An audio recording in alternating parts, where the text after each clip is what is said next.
Hello students, welcome to आव्या classes. आव्या classes में आपका बहुत बहुत स्वागत है। कैसे हैं आप लोग? आपके एग्जामिनेशन की तैयारी कैसी चल रही है? मैं आपके लिए एक नया वीडियो लेकर के आया हूं और इसमें बेसिकली हम लोग प्रोजेक्टाइल मोशन के सारे कंसेप्ट एज वेल एज जो नीट एम्स ये सब में प्रॉब्लम आया है वो सबको देखने वाले हैं। सो ये जो वीडियो होगा अपने आप में काफ़ी कॉम्प्रिहेंसिव होगा, बिकॉज इसमें हम लोग ऑब्लिक प्रोजेक्टाइल मोशन और उससे रिलेटेड जितने भी एसोसिएटेड कंसेप्ट है उसको समझेंगे, like velocity and displacement of projectile, change in velocity, trajectory, time, range, maximum height, फिर maximum range, angular momentum, change in linear momentum, energy, ये सब समझेंगे। साथ ही साथ हम लोग देखेंगे हॉरिजॉन्टल प्रोजेक्टाइल मोशन के ये सारे कंसेप्ट्स जो ऊपर में दिए गए हैं। तो हॉरिजॉन्टल प्रोजेक्टाइल मोशन में ये सारे कंसेप्ट्स क्या होते हैं। साथ ही हम लोग प्रोजेक्ट और इंक्लाइंड प्लेन में भी देखेंगे, जब हम लोग इंक्लाइंड अप करते हैं तब क्या होता है, सेम ये सारे कंसेप्ट। और आपको जब ये इंक्लाइन डाउन होता है तो कैसे होते हैं, सो ये सारे कंसेप्ट्स देखेंगे। और साथ ही हम लोग 18 न्यूमेरिकल देखेंगे। सो ये आपको प्रोजेक्टाइल मोशन का एक बहुत ही अच्छा कंसेप्ट दे देगा और इनफैक्ट ये बहुत अच्छा वीडियो होगा। थोड़ा कॉम्प्रिहेंसिव होगा, थोड़ा ये टाइम टेकिंग होगा। ये वीडियो ऑलमोस्ट 1.5 से 2 आवर के बीच का होगा। सो आइए बिना टाइम वेस्ट किए हुए एक एक करके फटाक से देखते हैं। और पहला प्रॉब्लम जो पिक किया गया है ये आपको एम्स 2019 से पिक किया गया है। इसमें हम लोग हॉरिजॉन्टल रेंज और टाइम ऑफ फ्लाइट के कंसेप्ट को समझेंगे, देखेंगे। तो पहले हम लोग प्रॉब्लम सॉल्व कर देते हैं, उसके बाद देखते हैं ratio between maximum range and square of time of flight in projectile motion is.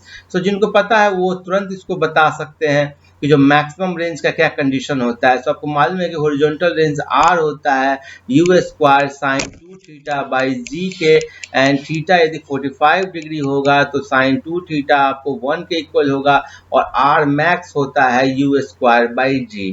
Again आपको टाइम ऑफ फ्लाइट की मैं बात करूं तो टाइम ऑफ फ्लाइट टी होता है 2u साइन थीटा बाई जी। इसके बारे में थ्योरी अभी हम लोग देखेंगे भी, पहले एक बार प्रॉब्लम सॉल्व कर लेते हैं। सो आप यदि पूछ रहा है कि R max divided by t square क्या होगा, तो आप कर लो इसको solve, u square by g divided by 4u square sine square theta by ji square.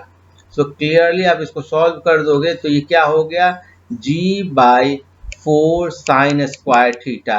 Again आप देखो कि यहाँ पर आपने साइन थीटा मीन्स कि थीटा का वैल्यू 45 डिग्री लिखा लिया है मैक्सिमम रेंज निकालने के लिए। सो आप यदि साइन थीटा का वैल्यू 45 डिग्री लेकर करोगे तो क्या होगा, g बाई 4 और 1 बाई स्क्वायर रूट 2 का whole square, that is g divided by 4 into 1 by 2, that is g by 2। So option A correct होगा। तो क्लियरली इस तरीके से इस प्रॉब्लम को सॉल्व करते हैं। अब हम लोग जो कंसेप्ट है इससे एसोसिएटेड उसको समझेंगे। और फर्स्ट कंसेप्ट है टाइम ऑफ फ्लाइट।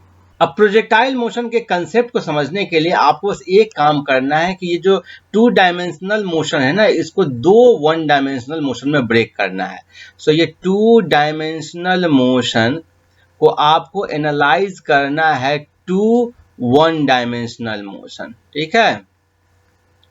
और 2 1 डायमेंशनल मोशन हुआ, एक आपको मोशन अलोंग एक्स एक्सिस, ठीक है। सो एक्स एक्सिस बोल दिए प्लस वाई एक्सिस मोशन। अब देखो कि y एक्सिस में जो है ना, यदि ये u इनिशियल वेलोसिटी है, थीटा एंगल पर फेंका गया है, तो y एक्सिस के अलोंग किस वेलोसिटी से जाता है, u साइन थीटा से, x एक्सिस के अलोंग जाता है u cos थीटा से। तो आप किसी भी पॉइंट पर प्रोजेक्टाइल को लेते हो ना, सपोज करो ये पॉइंट P पे लिए, तो इस पॉइंट पर वेलोसिटी आपको 2 कंपोनेंट में आपको ब्रेक करना होगा। यदि ये v है तो इसका 2 कंपोनेंट होगा, एक आपको वर्टिकल डायरेक्शन में होगा जिसको आप vy बोलोगे, और एक हॉरिजॉन्टल डायरेक्शन में होगा vx होगा। और आपको मालूम है कि एक्सेलरेशन ड्यू टू ग्रेविटी जो g है वो डाउनवर्ड डायरेक्शन में लग रहा है, तो जो हॉरिजॉन्टल डायरेक्शन में जो वेलोसिटी है वो कांस्टेंट रहेगा, that is u cos theta is equal to vx। So जो हॉरिजॉन्टल वेलोसिटी है ना वो कांस्टेंट रहेगा। और वर्टिकल वेलोसिटी क्या होगा कि आप समझो कि एक स्टोन को आपने ऐसे फेंक रहे हो और ये मैक्सिमम हाइट तक गया और वहां से फिर ये लौट गया। तो स्टोन जब मैक्सिमम हाइट तक गया ना, उस समय तक ये हॉरिजॉन्टल डायरेक्शन में यहां से इस पॉइंट तक आ गया, और प्रोजेक्टाइल इन टर्न यहां से यहां तक आया। मीन्स कि आप इस मोशन जो यहाँ से यहाँ तक प्रोजेक्टाइल आया उसको दो पार्ट में ब्रेक कर दिए। एक्स एक्सिस में पार्टिकल यहाँ से यहाँ तक आ गया और वाई एक्सिस में पार्टिकल ना वो जीरो से या ओरिजिन से स्टार्ट होकर के अपने टॉप मोस्ट पॉइंट तक गया। क्लियर है? फिर जब मोशन जो इसका सेकेंड हाफ का है ना यहाँ से यहाँ तक में, उसमें मानोगे कि एक्स एक्सिस में मोशन यहाँ से यहाँ तक हुआ है और वाई एक्सिस में ऊपर से नीचे तक है। सो इसी तरीके से दो पार्ट में ब्रेक करके आपको बस मोशन को एनालाइज करना है, जहां पर हॉरिजॉन्टल वेलोसिटी कांस्टेंट रहेगा और जो वर्टिकल वेलोसिटी होगा ना वो किसी टाइम इंस्टेंट टी पर होगा। v is equal to you sine theta minus g t. Clear है? बिकॉज g आपको नीचे की तरफ लग रहा है। सो हम लोग इसी को यदि सॉल्व कर लेंगे, इस हाईएस्ट पॉइंट पर जो वेलोसिटी क्या होता है, जीरो हो जाता है। सो इसको जब जीरो कर दोगे तो t क्या होगा, u sine theta by g. Means कि u sine theta by g पे पार्टिकल यहाँ पर अपने मैक्सिमम पॉइंट पर हो गया, या फिर कहो कि x एक्सिस के लॉन्ग हाफ डिस्टेंस पे हो गया। तो आप बोल सकते हो कि टोटल टाइम कितना लगा, तो इंटू 2 लगा। सो यही आपको टाइम ऑफ फ्लाइट होता है। तो एक एक करके हम लोग सारे जो पैरामीटर्स उसको देख लेते हैं। टाइम ऑफ फ्लाइट होता है the total time taken by projectile to go up and come down to the same level from where it was projected is called as time of flight. और time of flight t होता है 2u sin theta by जी, जहां पर ये बहुत important है, आप इसको इस फॉर्म में लिखना, 2 into vertical velocity divided by g. इस पर हम लोग प्रॉब्लम भी देखेंगे। अब इसमें दो अलग अलग केस देख लेते हैं कि यदि कॉम्प्लीमेंट्री एंगल ऑफ प्रोजेक्शन होगा तो टाइम ऑफ फ्लाइट्स का रेशियो क्या होगा। सो कॉम्प्लीमेंट्री एंगल क्या होते हैं, थीटा है तो 90 माइनस थीटा है। मीन्स कि अल्फा और बीटा यदि कॉम्प्लीमेंट्री एंगल है तो alpha plus beta is equal to 90 degree. इन दोनों को जोड़ने पर 90 डिग्री होगा। सो एक यदि थीटा होगा तो दूसरा 90 माइनस थीटा, और टाइम पीरियड t1 हो गया 2u sine theta by g और t2 हो गया 2u sine 90 minus theta by g. तो इसको सॉल्व कर दोगे तो tan थीटा आ जाएगा। सो ये भी आपको नीट में पूछता है कि कॉम्प्लीमेंट्री एंगल ऑफ प्रोजेक्शन के लिए टाइम पीरियड का रेशियो क्या होता है। अब कॉम्प्लीमेंट्री एंगल ऑफ प्रोजेक्शन के लिए टाइम पीरियड का मल्टीप्लीकेशन क्या होता है, ये बहुत ही इंपॉर्टेंट फॉर्मूला। इस पर प्रॉब्लम भी हम लोग देखेंगे।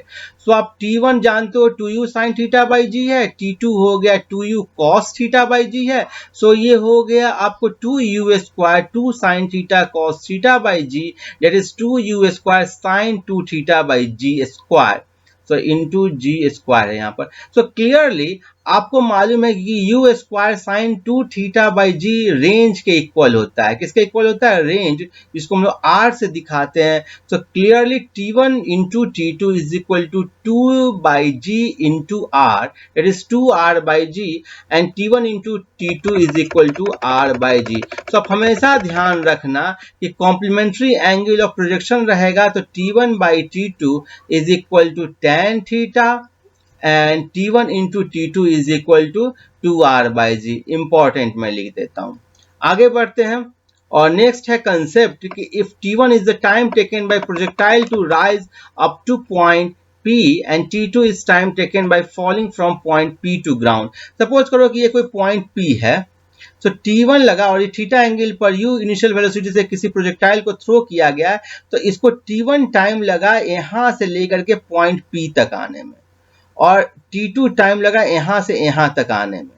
ठीक है, तो ये h हाइट है ना, ये पॉइंट P है, उसका ग्राउंड से h हाइट है। तो h निकालने का फॉर्मूला क्या है, तो h निकालने का फॉर्मूला यहाँ पर डिराइव किया गया है। कैसे किया गया वो मैं बता देता हूँ। t1 प्लस t2, देखो t1 प्लस t2 क्या होगा, टोटल टाइम। ठीक है, so t1 plus t2 is equal to total time, that is capital T, that is 2u by ji sine theta. So clearly पहला इक्वेशन ये हो गया। और ये हाइट क्या है गया, हाइट के लिए आप यूज करोगे इस डायरेक्शन में मोशन को आप एनालाइज करो। ठीक है, तो इस डायरेक्शन में वेलोसिटी क्या है, u साइन थीटा, और कितने टाइम के बाद h हाइट पर आया है, तो t1 टाइम के बाद आया है। तो लिखोगे h is equal to u sine theta into t1 minus 1 by 2 g t1 का होल स्क्वायर, और ये एक हो गया कंडीशन। सो इसको जब सॉल्व करोगे मीन्स कि आप u साइन थीटा का वैल्यू लिख दोगे g into t1 plus t2, और फिर सॉल्व करोगे तो h का वैल्यू आ जाएगा g t1 t2। अब चाहो तो इसको सॉल्व करके देख लेना। आप यहां पर लिखना h is equal to u sine theta कर देना g into t1 plus t2 by two into T1 और उसके बाद -1/2 g T1 स्क्वायर, इसको सॉल्व कर लेना। तो याद रखो h is equal to 1/2 g T1 T2, बहुत ही इंपॉर्टेंट फॉर्मूला ये भी है। क्लियर है? हम लोग हॉरिजॉन्टल रेंज के बारे में थोड़ा देख लेते हैं। सो हॉरिजॉन्टल रेंज क्या है? ये horizontal distance travelled by a body during the time of light. ये जो है ना, ये जितना दूरी तय किया, इसी को बोलते हैं हम लोग रेंज। क्लियर है? इसी को क्या बोलते हैं? रेंज। सो देखो, इतना जो दूरी तय किया वो किस वेलोसिटी से तय किया है? u cos थीटा से। और कितने टाइम में किया है? 2u sin थीटा बाई जी से। सो क्लियरली आप जानते हो कि डिस्टेंस क्या होता है? Speed into time. So speed into time का यूज कर दिए तो रेंज हो गया u cos theta into 2u sin theta by g. लेकिन ये जो तरीके से मैंने लिखा हूं ना, 2ux into u y by g, ये बहुत इंपॉर्टेंट है, एग्जाम में पूछता है। सो यहां से रेंज आ गया u square sine 2 theta by g, that is 2ux u y by g. अब इसमें जो अलग अलग केसेस होते हैं उसको हम लोग देख लेते हैं कि यदि एंगल ऑफ प्रोजेक्शन कॉम्प्लीमेंट्री हो जाए, मीन्स कि थीटा की जगह 90 माइनस थीटा हो जाए, तो क्या होता है? देखो, रेंज क्या होता है? कांस्टेंट होता है। क्यों कांस्टेंट होता है? बिकॉज R1 हो गया u square sine 2 theta by ji and R2 हो गया u square sine 2 90 minus theta by g, that is u square sine 180 degree minus 2 theta by g, और sine 180 degree minus angle sine angle होता है, that is u square sine 2 theta by g, तो is equal to R2 हो गया। सो R1 is equal to R2 हो गया, लेकिन time of flight different रहा, क्योंकि टाइम ऑफ फ्लाइट क्या होता है? टाइम ऑफ फ्लाइट का रेशियो हम लोगों ने देखा था tan थीटा होता है। सो और जो मैक्सिमम हाइट भी अलग अलग हो जाएगा। सो आप ध्यान दो कि यदि कॉम्प्लीमेंट्री एंगल ऑफ प्रोजेक्शन रहता है तो क्या सेम रहता है? तो सेम आपको केवल रेंज रहता है, लेकिन जो time of flight, trajectory, height सब डिफरेंट हो जाता है, जैसे यहाँ पर 60 डिग्री और 90 डिग्री के केस में आपको दिखाया गया है। So the projectile having complementary angle of projection has same range at angle of projection theta and 90 minus theta. The time of flight, maximum height, trajectory all are different. अब यदि आप बोलोगे कि complementary angle of projection theta और 90 minus theta ही तो नहीं होता है, कुछ और भी हो सकता है, बिकॉज कॉम्प्लीमेंट्री एंगल क्या हुआ? अल्फा और बीटा दो एंगल है, तो alpha plus beta is equal to 90 degree. So यदि एक एंगल आप सपोज करो 45 माइनस अल्फा लिए, तो दूसरा एंगल क्या होगा? 45 प्लस अल्फा। और इस केस में रेंज निकालो, क्या सेम आता है? सो आप निकालोगे रेंज, R1 हो जाएगा u square sine 245 minus alpha by g, that is u square sine 90 minus 2 alpha by g, that is u square cos 2 alpha by g. अब देखोगे दोनों केस में सेम आता है। So 45 degree minus alpha and 45 degree plus alpha, range will be same and equal to u square cos 2 alpha by g. very important। आगे बढ़ते हैं और मैक्सिमम रेंज का कंडीशन जानते हैं। ये मैक्सिमम रेंज क्या होता है? देखो, आप यदि एंगल ऑफ प्रोजेक्शन चेंज करोगे तो क्या होगा? कुछ रेंज आया, बढ़ाते जाओगे, बढ़ते जाएगा, एक समय पर वो मैक्सिमम लंबाई तक जाएगा, दूर तक जाएगा।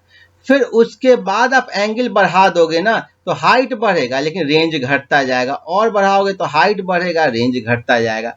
सो एक एंगल पर वो मैक्सिमम होता है रेंज, और वो एंगल होता है 45 डिग्री। क्यों? बिकॉज रेंज होता है u square sine 2 theta by ji. So sine का टर्म है, इसका मैक्सिमम वैल्यू आपको 1 बना देना है, और वो 1 तब बनेगा जब 2 theta is equal to 90 degree हो जाएगा, theta is equal to 45 degree हो जाएगा। So angle of projection theta is equal to 45 degree and R max is equal to u square by ji. So maximum range हो गया आपको u square by g. और यदि मैं range के बारे में बात करूं नॉर्मल में, तो रेंज आप नॉर्मल एंगल थीटा पे बोल सकते हो R max into sine 2 theta. Clear है? बिकॉज आपको रेंज का फॉर्मूला मालूम है, u square sine 2 theta by ji, and u square by g है आर मैक्स। सो आप लिख सकते हो आर मैक्स साइन 2 थीटा। अब ये जो मैक्सिमम जब रेंज आता है तब आपको मैक्सिमम हाइट कितना आता है, देखो यही फिगर से दिखाया गया था 45 डिग्री पर आप मैक्सिमम हाइट निकालो। सो ये आता है आपको मैक्सिमम हाइट का फॉर्मूला यदि नहीं पता है तो मैं बता देता हूँ, you square sine square theta by 2g। तो थीटा यदि 45 डिग्री लोगे तो ये क्या हो जाएगा, u square sine square 45 degree that is 1/2 divided by 2g that is u square by 4g, और u square by g maximum range के इक्वल है, तो ये हो गया R max by 4। So clearly maximum range के केस में जो हाइट आता है मैक्सिमम, वो क्या होता है, रेंज मैक्सिमम का 4 होता है, 1/4 होता है। अब इस पर हम लोग एम्स का प्रॉब्लम भी देख लेते हैं जो एम्स 2011 से पूछा गया है। और problem number 2, if we can throw a ball up to a maximum height h, then the maximum horizontal distance to which we can throw a ball। हम लोग बोल रहे हैं कि किसी बॉल को यदि u वेलोसिटी से फेंका जाए जहां u नहीं दिया गया, तो बोला रहा है कि मैक्सिमम हाइट जो जाता है ना वो h है, कितना है, h है। तो मैक्सिमम कितना ये हॉरिजॉन्टल डिस्टेंस कवर कर सकता है r, यही आपको कैलकुलेट करना है। सो आइए इस प्रॉब्लम को सॉल्व करते हैं। आपको मालूम है कि यहाँ पर जब आप u वेलोसिटी से फेंके और मैक्सिमम हाइट h गया, तो यहाँ पर इसका जो वेलोसिटी होगा वो क्या हो जाएगा, 0 हो जाएगा। तो आप लिखोगे v square is equal to you square minus 2gh, और एट मैक्सिमम हाइट पे v था 0, तो 0 is equal to you square minus 2gh, और यहाँ से आया U square is equal to 2gh। अब क्या है कि यहाँ पर आप रेंज मैक्सिमम निकालना है। सो रेंज मैक्सिमम होता है you square by ji. So you square का वैल्यू 2gh है, 2gh divided by ji that is 2h। So R max is equal to 2h। Clear है, तो आंसर इसका क्या हो जाएगा, 2h हो जाएगा। बहुत ही आसान प्रॉब्लम था। आगे बढ़ते हैं और नेक्स्ट प्रॉब्लम देखते हैं जो कि असर्शन रीजन बेस्ड है। ये भी एम्स 2019 से लिया गया है। When a body is dropped और thrown upward from the same height, it would reach the ground at the same time. और इसका रीजन इसने दिया है कि direction of projection does not affect the time of flight. इससे आसान सवाल हो ही नहीं सकता है। बॉडी को किसी एक हाइट से नीचे ड्रॉप करोगे, मीन्स कि u इज इक्वल टू 0 दोगे, या ऊपर किसी वेलोसिटी से फेंक दोगे, सेम हाइट पर है v से, तो क्या वो ग्राउंड पर सेम टाइम में आएगा, बिल्कुल नहीं आएगा। तो असर्शन क्या हो जाएगा, रॉन्ग हो गया। और रीजन बोल रहा है कि direction of projection does not affect the time of light, ये भी आपको रॉन्ग है, बिकॉज टाइम ऑफ लाइट क्या होता है, 2u sin theta by g. Clearly time of flight ही क्या है, वो एक थीटा का फंक्शन है, मीन्स कि अलग अलग एंगल पर फेंकने पर, डायरेक्शन ऑफ प्रोजेक्शन पर ये डिपेंड कर रहा है। आगे बढ़ते हैं और नेक्स्ट कंसेप्ट या प्रॉब्लम देखते हैं। नेक्स्ट आपको प्रॉब्लम नंबर 4 है जो कि एम्स 2019 से ही लिया गया है, और इसमें बेसिकली हम लोग जो कंसेप्ट सीखेंगे वो है मैक्सिमम हाइट ऑफ प्रोजेक्टाइल। सो पहले प्रॉब्लम सॉल्व कर लेते हैं। The velocity of projection of a body is increased by 2%. Other factors remaining unchanged. What will be the percentage change in maximum height attained? So अब maximum height का formula h जानते हो, u square sine square theta by 2g। केवल u very कर रहा है, means कि h is directly proportional to u square. और इस केस में आप बोल सकते हो कि delta h by h is equal to 2 into delta u by u। So आपको लिख रहा है डेल्टा u बाई u कितना लिख रहा है, 2%। तो clearly delta h by h हो जाएगा 2 इंटू 2% दैट इज 4%। आपको मालूम है कि सपोज करो एक क्वांटिटी है z जो कि डायरेक्टली प्रोपोर्शनल है a cube by b square के, तो उस केस में delta z by z small change के लिए, अब ध्यान दो स्मॉल चेंज के लिए होता है, तो delta z by z is equal to 3 into delta a by a, means कि a में जितना परसेंट से change, plus 2 into delta b by b। Clear है, सो ये सब हम लोग थ्योरी में कर चुके हैं। आप ये मत सोचना कि नीचे में है बी स्क्वायर तो यहाँ माइनस कर देंगे, नहीं, आपको मैक्सिमम वो चेंज निकालना है, ठीक है। तो यहाँ पर प्लस साइन हमेशा रखना, और यहाँ पर जो पावर होगा ना वो आगे मल्टीप्लीकेशन में आ जाएगा। क्लियर है, बिल्कुल आप समझ गए होंगे। अब हम लोग मैक्सिमम हाइट ऑफ प्रोजेक्टाइल का कंसेप्ट समझते हैं। सो आइए, आपको जो नेक्स्ट कंसेप्ट है वो है maximum height of projectile.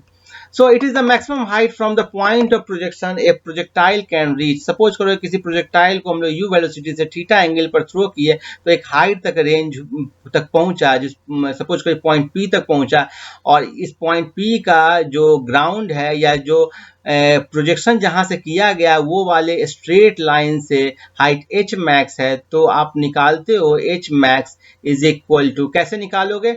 H max जानने के लिए जो वर्टिकल वेलोसिटी है उसको आप कंसीडर करोगे। वर्टिकल वेलोसिटी क्या है? You sine theta. So you sine theta से ये गया और जब मैक्सिमम हाइट पर पहुंचेगा तब इसका वर्टिकल जो वेलोसिटी है या यहाँ पर जो वी वाई है वो जीरो के इक्वल हो जाएगा। मीन्स कि इस पॉइंट पर केवल इसमें हॉरिजॉन्टल वेलोसिटी वी एक्स होगा और जो वी वाई होगा वो आपको जीरो के इक्वल हो जाएगा। अब फॉर्मूला लगाओगे V square is equal to you square plus 2as का। अब इसको फर्दर सॉल्व करोगे तो एट टॉप मोस्ट पॉइंट पर वेलोसिटी जीरो हो जाएगा और इनिशियल वेलोसिटी वर्टिकल डायरेक्शन में u sin थीटा है, सो u sin थीटा का होल स्क्वायर माइनस 2g, और ये हाइट h है तो h का वैल्यू आया u square sine square theta by 2g, that is u y square by 2g, means की वर्टिकल वेलोसिटी का whole square divided by 2g, और ये बहुत ही इंपॉर्टेंट फॉर्मूला है। सो ये जो हाइट आएगा ना प्रोजेक्टाइल का वो क्या आएगा फॉर्मूला से? वो आएगा you square sine square theta by 2g। अब ये हाइट किस केस में मैक्सिमम हो सकता है? सपोज करो कि मैं ये जानना चाह रहा हूं कि किसी आदमी के फेंकने की स्पीड एक समान है, वो कितना भी ताकत लगाकर फेंक सकता है, एक ही स्पीड यू से फेंक सकता है, लेकिन एंगल वो चेंज कर रहा है। यहाँ पर एक एंगल से फेंका, फिर एक एंगल से फेंका, फिर एक एंगल से फेंका, तो जब वो सीधे वर्टिकल एंगल से फेंकेगा ना तब सबसे ज्यादा हाइट तक जाएगा, ठीक है, क्योंकि उस केस में साइन स्क्वायर थीटा का टर्म क्या हो जाएगा? 1 हो जाएगा। मीन्स कि जब थीटा का वैल्यू 90 डिग्री होगा तब उसका मैक्सिमम हाइट होगा, और उस मैक्सिमम हाइट का वैल्यू क्या होगा? You square by 2g।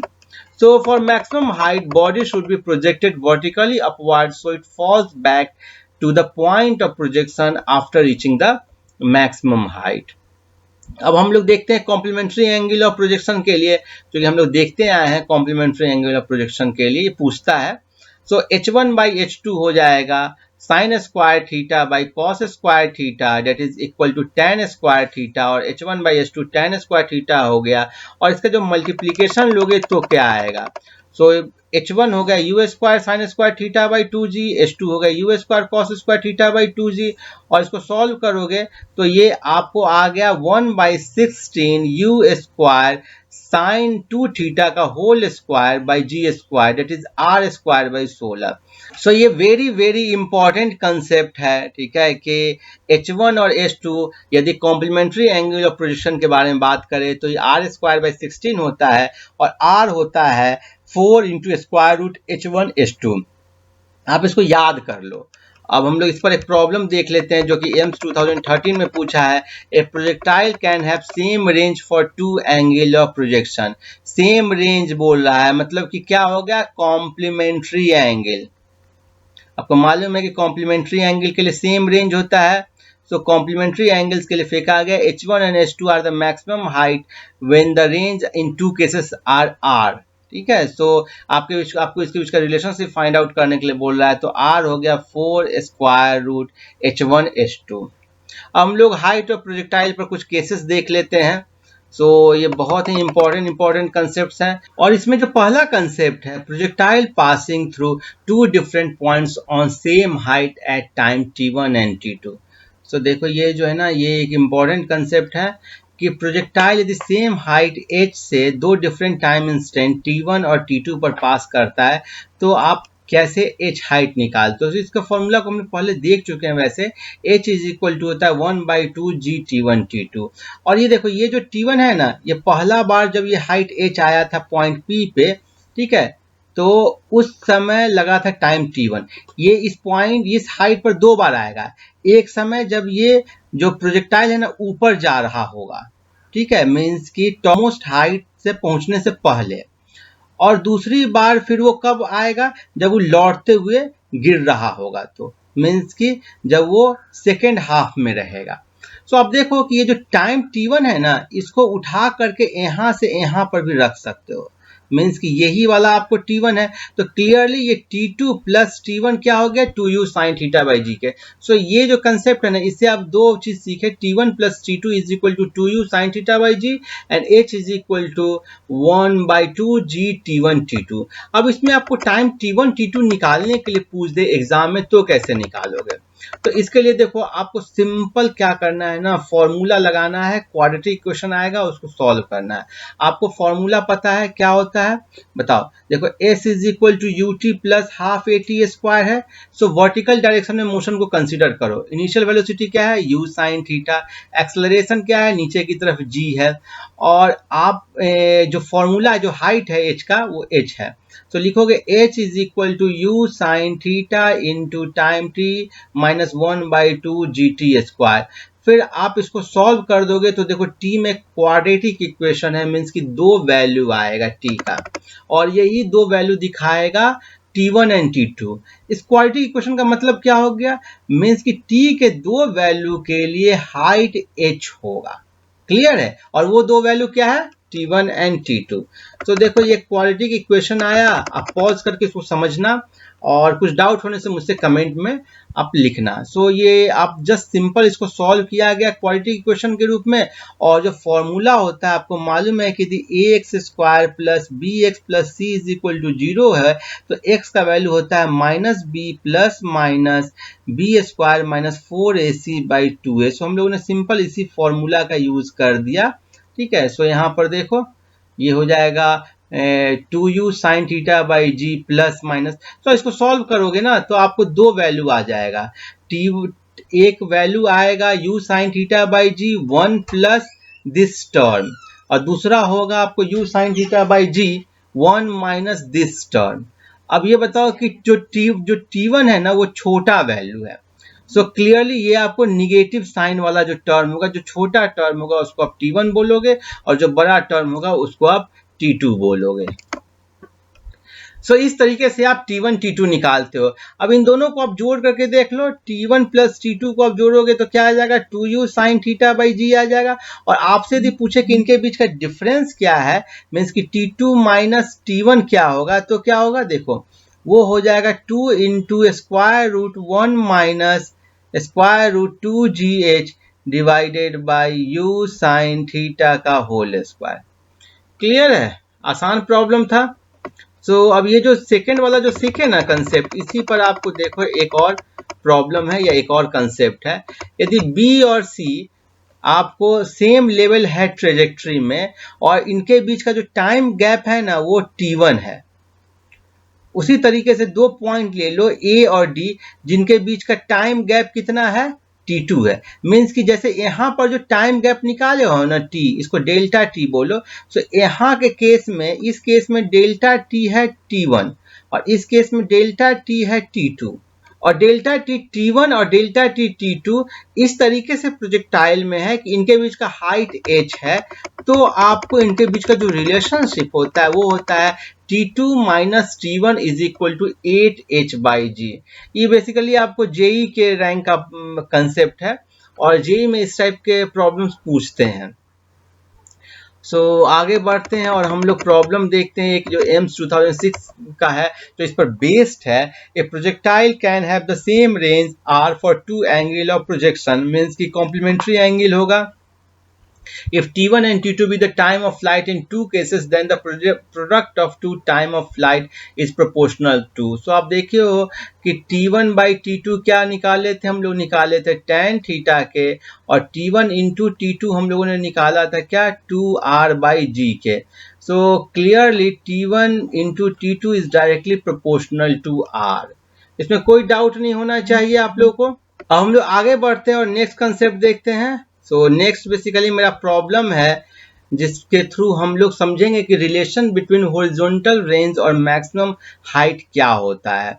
So the horizontal range and maximum height of a projectile are equal, the angle of projection of projectile is. तो बहुत ही आसान प्रॉब्लम है। देखो बोल रहा है कि हॉरिजॉन्टल रेंज और मैक्सिमम हाइट इक्वल है, मीन्स कि आप हॉरिजॉन्टल रेंज का फॉर्मूला क्या होता है, you square sine 2 theta by g, और मैक्सिमम हाइट का फॉर्मूला होता है you square sine square theta by 2g होता है। तो इन दोनों को इक्वल कर दो, r is equal to h और u square sine 2 theta by g is equal to you square sine square theta by 2g। ये सॉल्व कर दो आप, साइन 2 थीटा लिखो 2 sine theta into cos theta by ji, and ये हो गया आपको sine square theta by 2g। So इसको आप सॉल्व कर दोगे तो ये आ जाएगा आपको, देखो क्या आ गया, tan theta is equal to 4 and theta is equal to tan inverse 4। So बताओ आंसर क्या होगा, आंसर आपको बी होगा। कितनी आसानी से निकल गया। अब हम लोग इससे जो रिलेटेड कंसेप्ट है उसको समझ लेते हैं, और ये कंसेप्ट है कि relation between horizontal range and maximum height. So similar तरीके से किया गया और r बाई एच के फॉर्म में निकाला गया रिलेशनशिप। सो आ गया r by H is equal to 4 cot theta, जो हम लोगों ने अभी किया है। सो क्लियरली r हो गया 4h cot थीटा। ये फॉर्मूला को आप चाहो तो याद कर लो। अब हम लोग देख लेते हैं कि when r is equal to h होगा तो क्या होगा। So when r is equal to h होगा then 1 is equal to 4 cot theta is equal to 4 by tan theta, और tan theta is equal to 4 and theta is equal to tan inverse 4। Similar चीज आ गया ना। सो आप चाहो तो सीधे इसी को याद कर लो ताकि आपका टाइम कम वेस्ट हो एग्जाम में। लेकिन कभी कभी ऐसे भी प्रॉब्लम पूछता है कि जो मैक्सिमम रेंज है r वो n टाइम्स मैक्सिमम हाइट है। सपोज करो कि आपसे एग्जाम में पूछ दिया कि जो रेंज है ना वो आपको मैक्सिमम हाइट का 1/5 टाइम है, तो आप निकालो कि एंगल ऑफ प्रोजेक्शन क्या होगा। तो उस केस के लिए आप फॉर्मूला चाहोगे तो ये याद कर सकते हो या वहां पर निकाल भी सकते हो। मेथड एक ही है कि आप रेंज लिखोगे, r is equal to N H है, सो r हो गया U square sine 2 theta by ji and h हो गया U square sine square theta by 2g। और इसको सॉल्व कर दोगे तो क्या हो गया, देखो 2 sine theta cos theta divided by sine square theta is equal to n by 2, and यहाँ से ये आ गया आपको tan theta is equal to 4 by n and theta is equal to tan inverse 4 by n. So आप यदि एकमात्र formula याद रखना चाहते हो तो ये रखो, theta is equal to tan inverse 4 by N where n is equal to r by H. Range by height है n का वैल्यू, तो थीटा होता है tan इनवर्स 4 बाई एन। अब देख लो अलग अलग कंडीशन के लिए कि इक्वल रेंज और इक्वल हाइट होगा तो r और h के इक्वल हो जाएगा। सो आपको n का वैल्यू 1 हो जाएगा और theta is equal to tan inverse 4 हो जाएगा। थीटा ऑलमोस्ट 76 डिग्री के इक्वल आता है। सो ये भी चाहो तो आप रिमेंबर कर लो क्योंकि कभी कभी पूछ सकता है। और थीटा यदि 45 डिग्री के बारे में बात करोगे तो आपको tan theta is equal to 1 हो जाएगा, that is 4 by N is equal to 1 हो जाएगा और n इज इक्वल टू 4 हो जाएगा। सो 45 डिग्री जो कि मैक्सिमम रेंज का केस होता है उसमें हम लोगों ने देखा था कि यदि रेंज r है तो जो हाइट आता है वो क्या आता है, r बाई 4 आता है। तो ये यहाँ पर आ भी रहा है। सो आई थिंक ये कंसेप्ट आप समझ गए। अब हम लोग नेक्स्ट प्रॉब्लम देखते हैं और नेक्स्ट प्रॉब्लम के थ्रू हम लोग angular momentum of a projectile eight any point को समझने की कोशिश करेंगे। एंगुलर मोमेंटम ऑफ प्रोजेक्टाइल के लिए मैं एक अलग वीडियो बना रखा हूँ, उसका लिंक आपको डिस्क्रिप्शन बॉक्स में दिया गया है। So a ball of mass 160 gram is thrown upward at an angle of 60 degree to the horizontal at a speed of 10 meter per second. The angular momentum of ball at the highest point of trajectory with respect to the point from which the ball is thrown is nearly equal to. तो बहुत ही आसान problem है ये। तो angular momentum आपको highest point पर निकालने के लिए बोल रहा है। जनरल पॉइंट पर कैसे निकालते हैं वो भी हम लोग समझेंगे अभी। तो ये प्रोजेक्टाइल है, ये इसका हाईएस्ट पॉइंट है। हाईएस्ट पॉइंट पर जो वेलोसिटी होगा वो इस डायरेक्शन में होगा और इसका वैल्यू क्या होगा, u cos थीटा। ठीक है, ये जो हाइट होगा, ये हाइट, ये h मैक्स है। आपको एंगल 60 डिग्री दिया गया है, पहले मैं फॉर्मूला के टर्म में निकाल देता हूं। ये u हो गया, ये थीटा हो गया। सो एंगुलर मोमेंटम आप जानते हो, एंगुलर मोमेंटम L होता है r cross P that is R cross MV। तो ये आपको बेसिकली R है, ठीक है। सो इस R का दो कंपोनेंट होगा, एक कंपोनेंट ये होगा और दूसरा कंपोनेंट R का ये होगा, ठीक है। और ये जो कंपोनेंट है मैं यहाँ फिर से दिखाता हूँ, देखो R का ये कंपोनेंट है, इस कंपोनेंट और जो वेलोसिटी का कंपोनेंट ये है, तो इस केस में जो वेलोसिटी एंड R दोनों क्या है, पैरेलल है। तो R के इस कंपोनेंट के कारण जो एंगुलर मोमेंटम होगा वो आपको जीरो होगा। सो L आप लिखो, L is equal to L due to parallel component plus L due to perpendicular component। सो चूंकि वेलोसिटी क्या है, पैरेलल है इसके R के, जो पैरेलल कंपोनेंट है, तो जीरो हो गया। सो बेसिकली आपको करना है जो परपेंडिकुलर कंपोनेंट है ना, ये कंपोनेंट, इसके कारण देखना है। सो आप लिख सकते हो यहाँ पर R परपेंडिकुलर इंटू MV, ठीक है, is equal to R perpendicular into MV का वैल्यू क्या है, U cos थीटा। क्लियर है। अब आप चाहो तो ये जो क्रॉस प्रोडक्ट का फॉर्मूला है ना, उससे भी आप समझ सकते हो। आपको मालूम है कि यदि दो वेक्टर के बीच का एंगल, देखो यदि ये वेक्टर को आगे एक्सटेंड कर दोगे तो यही एंगल अल्फा होगा। आपको मालूम है कि वेक्टर के बीच का एंगल क्या होता है, टेल टू टेल होता है या हेड टू हेड होता है। सो बेसिकली ये आपको है U cos थीटा वेलोसिटी, और ये आपको है R, ये R इससे सपोज करो बना रहा है अल्फा एंगल। सो आप क्या करोगे कि इसको आगे कर दोगे तो यही एंगल अल्फा हो जाएगा, इन दोनों वेक्टर के बीच का एंगल। सो अब देखो कि ये हो जाएगा mod R mod MV sine alpha. Clear है, मैं मैग्नीट्यूड की बात कर रहा हूं। सो हो गया mod R into M mod V sine alpha को आप ले जाओ इसके साथ, तो R sine alpha that is M, V का वैल्यू क्या है, U cos theta into R sine alpha. अब देखो R साइन अल्फा, R का दो कंपोनेंट हो गया, ये हो गया आपको R cos अल्फा, ठीक है, और ये हो गया R sine alpha. So basically यही हो गया आपको MU cos theta into R sine alpha, क्या हो गया, R परपेंडिकुलर, जो कि यहां पर लिखा गया है। सो क्लियरली आप सॉल्व करने के लिए यही करना कि जो वेलोसिटी ले लेना और उसका जो परपेंडिकुलर कंपोनेंट होगा ना, जिस पॉइंट के अबाउट निकालना है उस पॉइंट से R परपेंडिकुलर निकाल लेना, ठीक है। सो यहाँ पर हाईएस्ट पॉइंट पर निकालना है तो R परपेंडिकुलर H के इक्वल हो जाएगा, that is U square sine square theta by 2G के इक्वल हो जाएगा। और यहाँ से आपको एंगुलर मोमेंटम का वैल्यू देखो क्या आया, एंगुलर मोमेंटम का वैल्यू आया L is equal to M U cos theta into U square sine square theta by 2G, और ये हो गया आपको देखो M UQ sine square theta into cos theta by 2G। अब ये सारा वैल्यू आप पुट कर दो तो आ जाएगा आंसर। सो M का वैल्यू क्या है, M का वैल्यू है 160 ग्राम, थीटा 60 डिग्री और U इज इक्वल टू 10।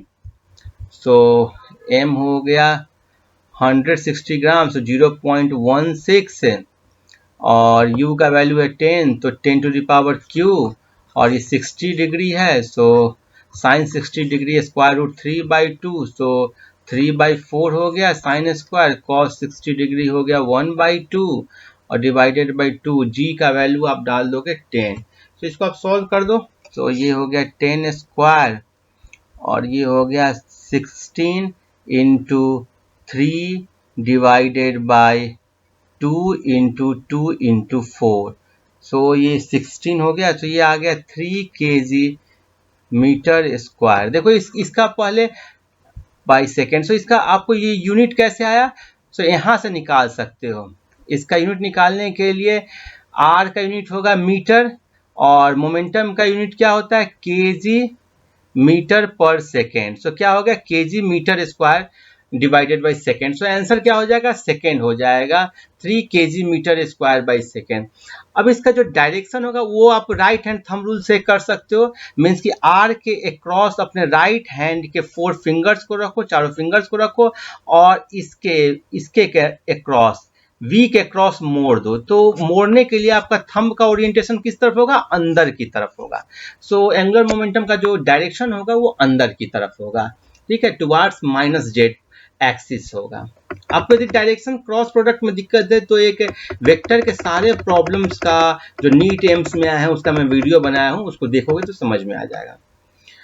अब ये एंगुलर मोमेंटम प्रोजेक्टाइल का किसी हाईएस्ट पॉइंट पर कैसे निकालते हैं वो यहाँ पर लिखा गया है, वो तो हम लोग प्रॉब्लम सॉल्व किए थे, और यहाँ पर सेम चीज लिखा गया है। देखो यहाँ पर मैंने ऐसे करके आर निकाला हूं, और ये एंगल था थीटा, जो प्रोजेक्शन एंगल था, ये एंगल ले लिया मैंने अल्फा, और कैलकुलेट किया तो यही आ गया h into M U cos theta, means कि ये जो वैल्यू हम लोगों ने निकाला था वही आ गया। एक मैं लिंक दूंगा जिसमें कि ये सब सारे जो एंगुलर मोमेंटम के प्रॉब्लम्स को सॉल्व किए गए हैं उसको भी आप देखिएगा। सो जो नेक्स्ट कंसेप्ट है, how to calculate angular momentum at a general point, और जनरल पॉइंट पर एंगुलर मोमेंटम निकालना आपको आना चाहिए, एग्जामिनेशन में पूछ सकता है। सपोज करो कि मैं कोई जनरल पॉइंट P ले लिया जिसका कोऑर्डिनेट x एंड y है, और वहां पर जो वेलोसिटी है ना वो क्या है? Vp से डिनोट हो रहा है। तो आपसे पूछेगा कि पॉइंट P पर एंगुलर मोमेंटम क्या है about the point of origin, ठीक है, आपको ओरिजिन के अबाउट ही पूछता है जनरली। सो आप कैसे बनाओगे? एंगुलर मोमेंटम का फॉर्मूला आपको पता है, एंगुलर मोमेंटम होता है L about point P about O को आप बोलोगे R क्रॉस MV, ठीक है।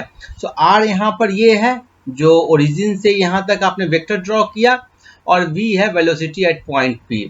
सो R का वैल्यू है क्या है? देखो xi प्लस वाई जे, ठीक है, R ये है ना xi प्लस वाई जे। तो R हो गया xi प्लस वाई जे, और x का वैल्यू हो गया u cos theta into T I, और u sin theta t minus half G T square हो गया y का। y का आप वैल्यू निकालने के लिए इस डायरेक्शन में जो मोशन है उसको कंसीडर करते हो, और initial velocity u sin theta है, और नीचे में आपको g का एक्सलरेशन लग रहा है। तो किसी टाइम इंस्टेंट पे x एंड y का वैल्यू निकल गया। अब उसी टाइम इंस्टेंट पे वेलोसिटी एट पॉइंट P निकालने के लिए कैसे करोगे? Vxi plus Vyj।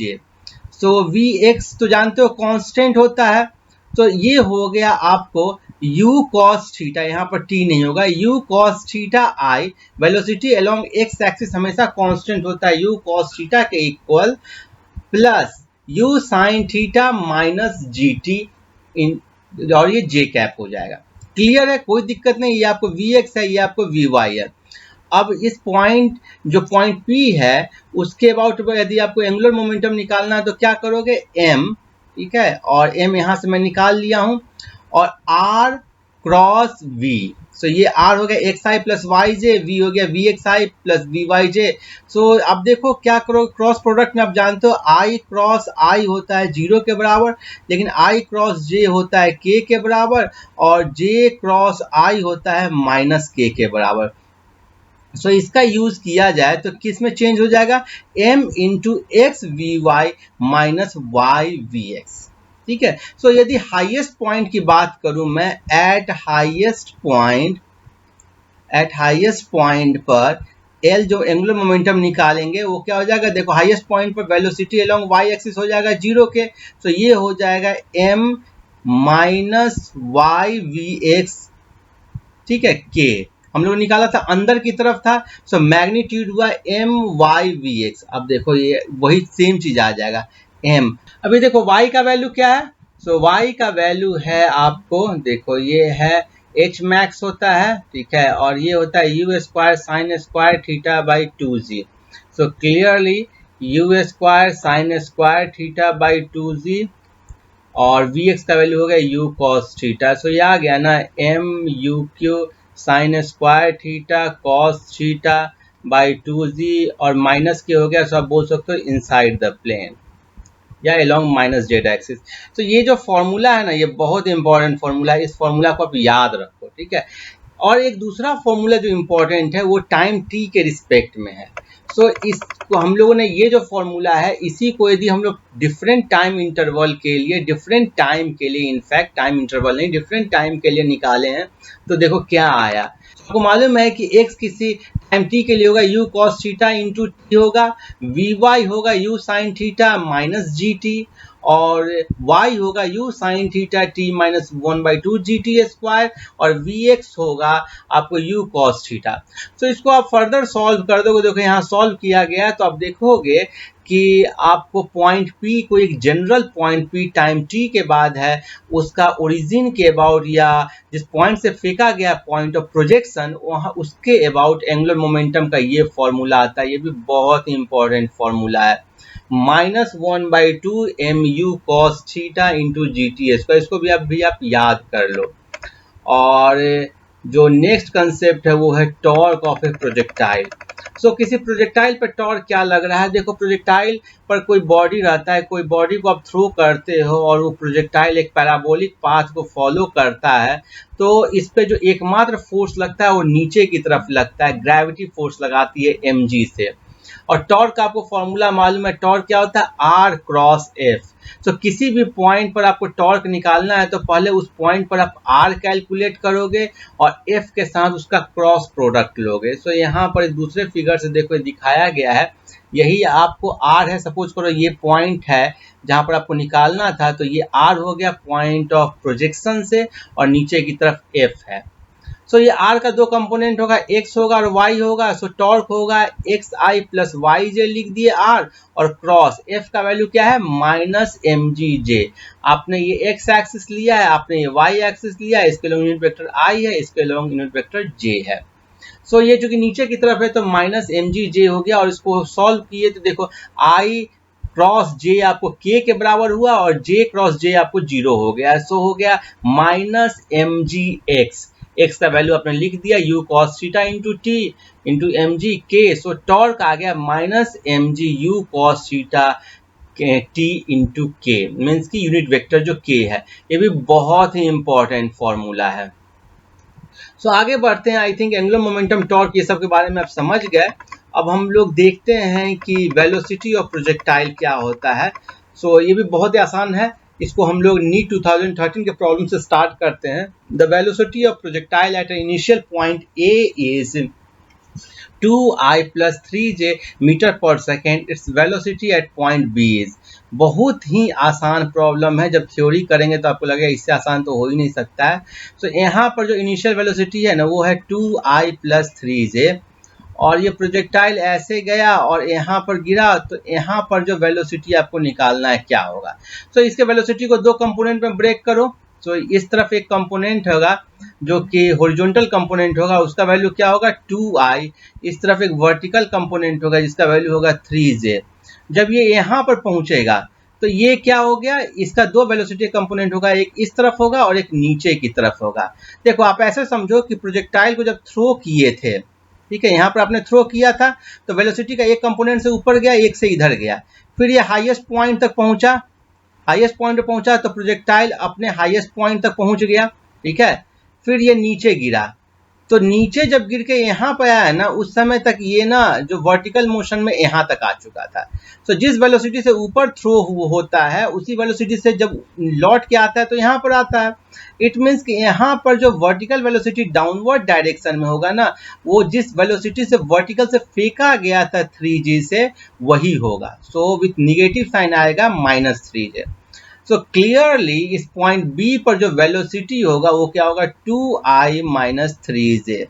आपको समझाने के लिए इतना किया, अदरवाइज आप ना बहुत आराम से इसको सॉल्व कर लोगे। और किसी जनरल पॉइंट पर निकालना होगा ना, सपोज करो कि आपको ऐसे निकालना है, ये दो पॉइंट है, एक ये पॉइंट है, एक ये पॉइंट है। तो इस पॉइंट पर जो वेलोसिटी जा रहा है ना ऊपर की तरफ, ठीक है, वो वेलोसिटी और इस पॉइंट पर जो वेलोसिटी ऊपर से नीचे की तरफ आ रहा है वो वेलोसिटी सेम है। क्लियर है। सो इसका इस तरफ जो कंपोनेंट है वो u cos थीटा है, इस तरफ यदि कंपोनेंट नीचे की तरफ vy है, तो यहाँ पर जो कंपोनेंट इस तरफ आपको u cos थीटा है तो ऊपर की तरफ भी आपको vy ही है। क्लियर है। सो ये बस डायरेक्शन अलग होता है, यहाँ पर डायरेक्शन आपको इस तरफ होता है और यहाँ पर डायरेक्शन आपको इस तरफ होता है, बाकी मैग्नीट्यूड सेम होता है। सो अब देखो ये सारे कंसेप्ट सबको यहाँ पर लिखा गया, उसको आप बनाएंगे, आपको पढ़ेंगे, आपको मजा आ जाएगा। सो concept of instantaneous velocity in projectile motion vertical component of velocity only changes. जो मैं बोल रहा था, क्यों vertical component of velocity change होता है? Because acceleration due to gravity होता है जो कि वेलोसिटी को चेंज करता है, but horizontal component of velocity remains constant. और किसी पर्टिकुलर पॉइंट पर यदि वेलोसिटी को निकालना हो vp, तो इसका दो कंपोनेंट होगा, एक vx कंपोनेंट होगा, एक vy कंपोनेंट होगा। और vx हो गया u cos थीटा जो कि चेंज नहीं होगा, थ्रू आउट मोशन सेम रहेगा। vy होगा u sin theta minus gt जो टाइम के साथ चेंज होता जाएगा। सो किसी पर्टिकुलर पॉइंट पर वेलोसिटी निकालने के लिए आप मैग्नीट्यूड ऐसे निकाल दोगे, x और y कंपोनेंट को स्क्वायर करके ऐड कर दोगे, तो ये आ गया फॉर्मूला। और चूंकि वेलोसिटी वेक्टर क्वांटिटी है तो आपको डायरेक्शन बताना होगा। सो वेलोसिटी यदि हॉरिजॉन्टल से अल्फा एंगल बना रहा है तो tan अल्फा क्या होगा? vy by vx। देखो यही आपको vy है, सो vy vx हो गया। सो ये हो गया u sin theta minus dt divided by u cos theta. So clearly इससे आप tan अल्फा निकाल लिए। आसान था। आगे बढ़ते हैं। आगे है चेंज इन वेलोसिटी, जिस पर ये प्रॉब्लम बेस्ड था। सो अलग अलग पॉइंट्स को लेकर के दिखाया गया है, यहाँ पर इल्यूस्ट्रेट किया गया है। पहला है कि v at point origin, zero पे क्या होता है यहाँ पर। सो इस तरफ वेलोसिटी होगा u cos थीटा i और ऊपर की तरफ होगा u sin थीटा j, जो यहाँ लिखा गया है। हाईएस्ट पॉइंट p पे क्या होगा? केवल आपको हॉरिजॉन्टल कंपोनेंट होगा, वर्टिकल कंपोनेंट जो ऊपर वाला है vy वो जीरो हो चुका है, चूंकि पार्टिकल वर्टिकल डायरेक्शन में मोशन सोचोगे तो हाईएस्ट पॉइंट पर आया, यहाँ पर मोमेंटरली रुका है जो वर्टिकल कंपोनेंट के अकॉर्डिंग। सो vp हो गया हाईएस्ट पॉइंट पर u cos थीटा i, और vq हो गया ये पॉइंट जहां पर प्रोजेक्टाइल ग्राउंड को हिट किया है, और वहां पर है u cos theta i minus u sin theta j। Clear है? सो मैग्नीट्यूड जो VO और VQ, ये पॉइंट O है और ये पॉइंट Q है। स्टार्टिंग पॉइंट और फाइनल पॉइंट पे मैग्नीट्यूड सेम होगा, बस डायरेक्शन अलग अलग होगा।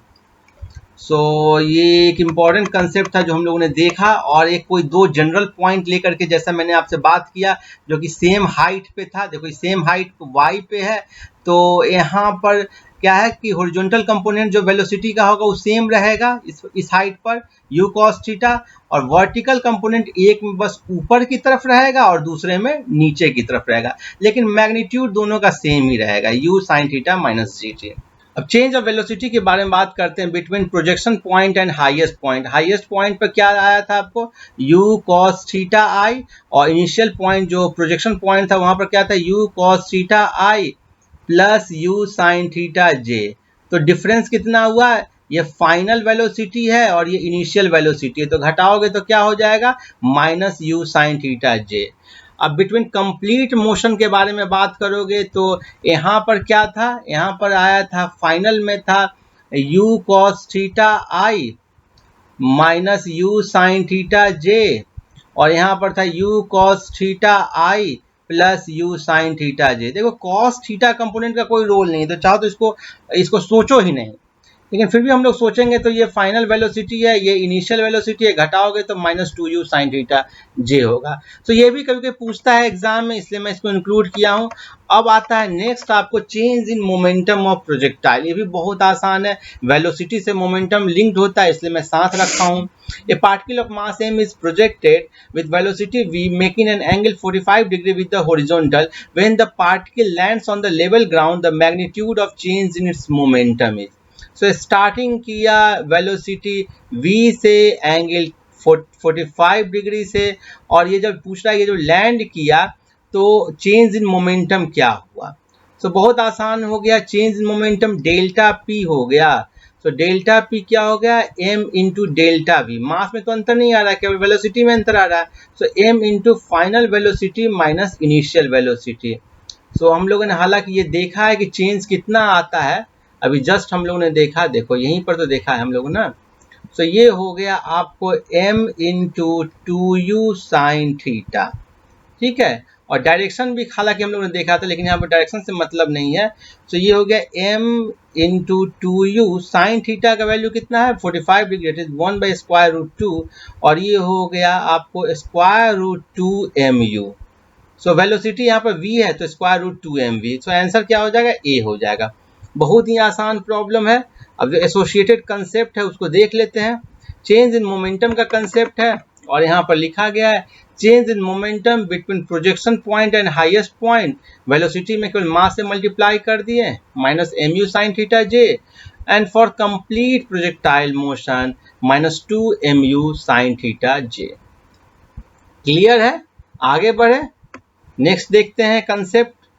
सो नेक्स्ट प्रॉब्लम है आपको असर्शन रीजन बेस्ड के रूप में, जो कि एम्स 2019 से लिया गया है। और इसमें जो कंसेप्ट हम लोग सीखने वाले हैं बहुत ही इंपॉर्टेंट कंसेप्ट है, motion of a projectile observed by another projectile. So 3 projectiles are moving in different paths in the air.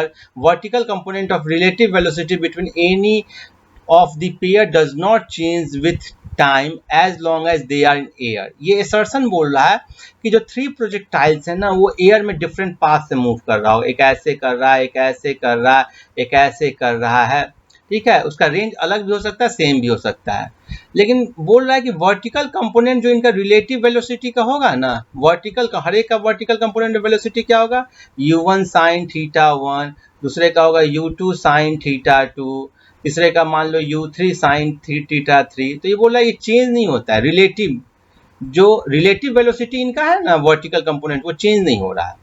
और रीजन दे रहा है relative acceleration between any point any of the pair of projection is 0। सो बोल रहा है कि इनके बीच का जो रिलेटिव एक्सेलरेशन है ना वो 0 है। ये क्या ट्रू है या फॉल्स है बताइए।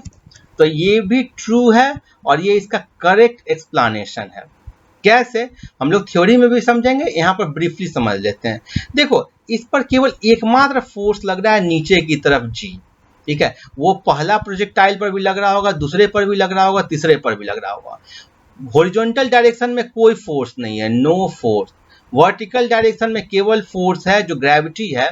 So relative acceleration between any pair of projectile is 0। ये तो सही है भाई, रिलेटिव एक्सेलरेशन क्या है, 0 है। जितना एक्सेलरेशन इसको लग रहा है, जितना एक्सेलरेशन इसको मिल रहा है, जितना एक्सेलरेशन इसको मिल रहा है, सबको एक समान मिल रहा है एक्सेलरेशन, इसलिए रिलेटिव एक्सेलरेशन क्या हो जाएगा, 0। और रिलेटिव एक्सेलरेशन 0 होने के कारण जो रिलेटिव वेलोसिटी होगा ना वो कांस्टेंट होगा। वो क्या होगा, कांस्टेंट। ध्यान दो, एक्सेलरेशन जब होता है वेलोसिटी चेंज होता है। सो रिलेटिव एक्सेलरेशन 0 है, इट मींस कि रिलेटिव वेलोसिटी क्या है, कांस्टेंट है। सो अब इस कंसेप्ट को समझ लेते हैं। Motion of a projectile observed by another projectile, देखो फिगर बनाया गया है। सो ये काफी इंटरेस्टिंग कंसेप्ट है। जो लोग इसके थ्योरी को जानना नहीं चाह रहे हैं वो जान जाए कि इसका आंसर होगा कि एक प्रोजेक्टाइल से जो दूसरे प्रोजेक्टाइल का मोशन ऑब्जर्व होता है वो एक स्ट्रेट लाइन में ऑब्जर्व होता है। मीन्स कि सपोज करो कि ये जो बॉल जो हमने फेंका ना फर्स्ट, इस बॉल में एक आदमी को बिठा दिया और बॉल के साथ वो आदमी जा रहा है, और दूसरा जो प्रोजेक्टाइल है ना वो इस पाथ से जा रहा था। सो ये आदमी जो है वो जो बी मैन है, मैन बी है, इसको ये बॉल ए एक स्ट्रेट लाइन मोशन में मूव करता हुआ दिखाई देगा। इसको ऐसे दिखाई देगा कि ये ना जो बॉल ए है वो ऐसे जा रहा है, ठीक है। ये आदमी सपोज करो कि यहाँ पर इस आदमी को मान लो कि खड़ा हो गया है, तो इसके रिस्पेक्ट में ये ऐसे जा रहा है। ऑल्दो ये आदमी खुद चल रहा है, लेकिन इस आदमी के रिस्पेक्ट में जो ये बॉल ए है ना वो एक स्ट्रेट लाइन मोशन में है। सो ये कैसे है इसको हम लोग यहाँ पर प्रूफ कर देते हैं, ठीक है। सो आपको इन दोनों का इंस्टेंटेनियस पोजीशन कैलकुलेट करोगे। पहले ए का कैलकुलेट करोगे फिर बी का कैलकुलेट करोगे।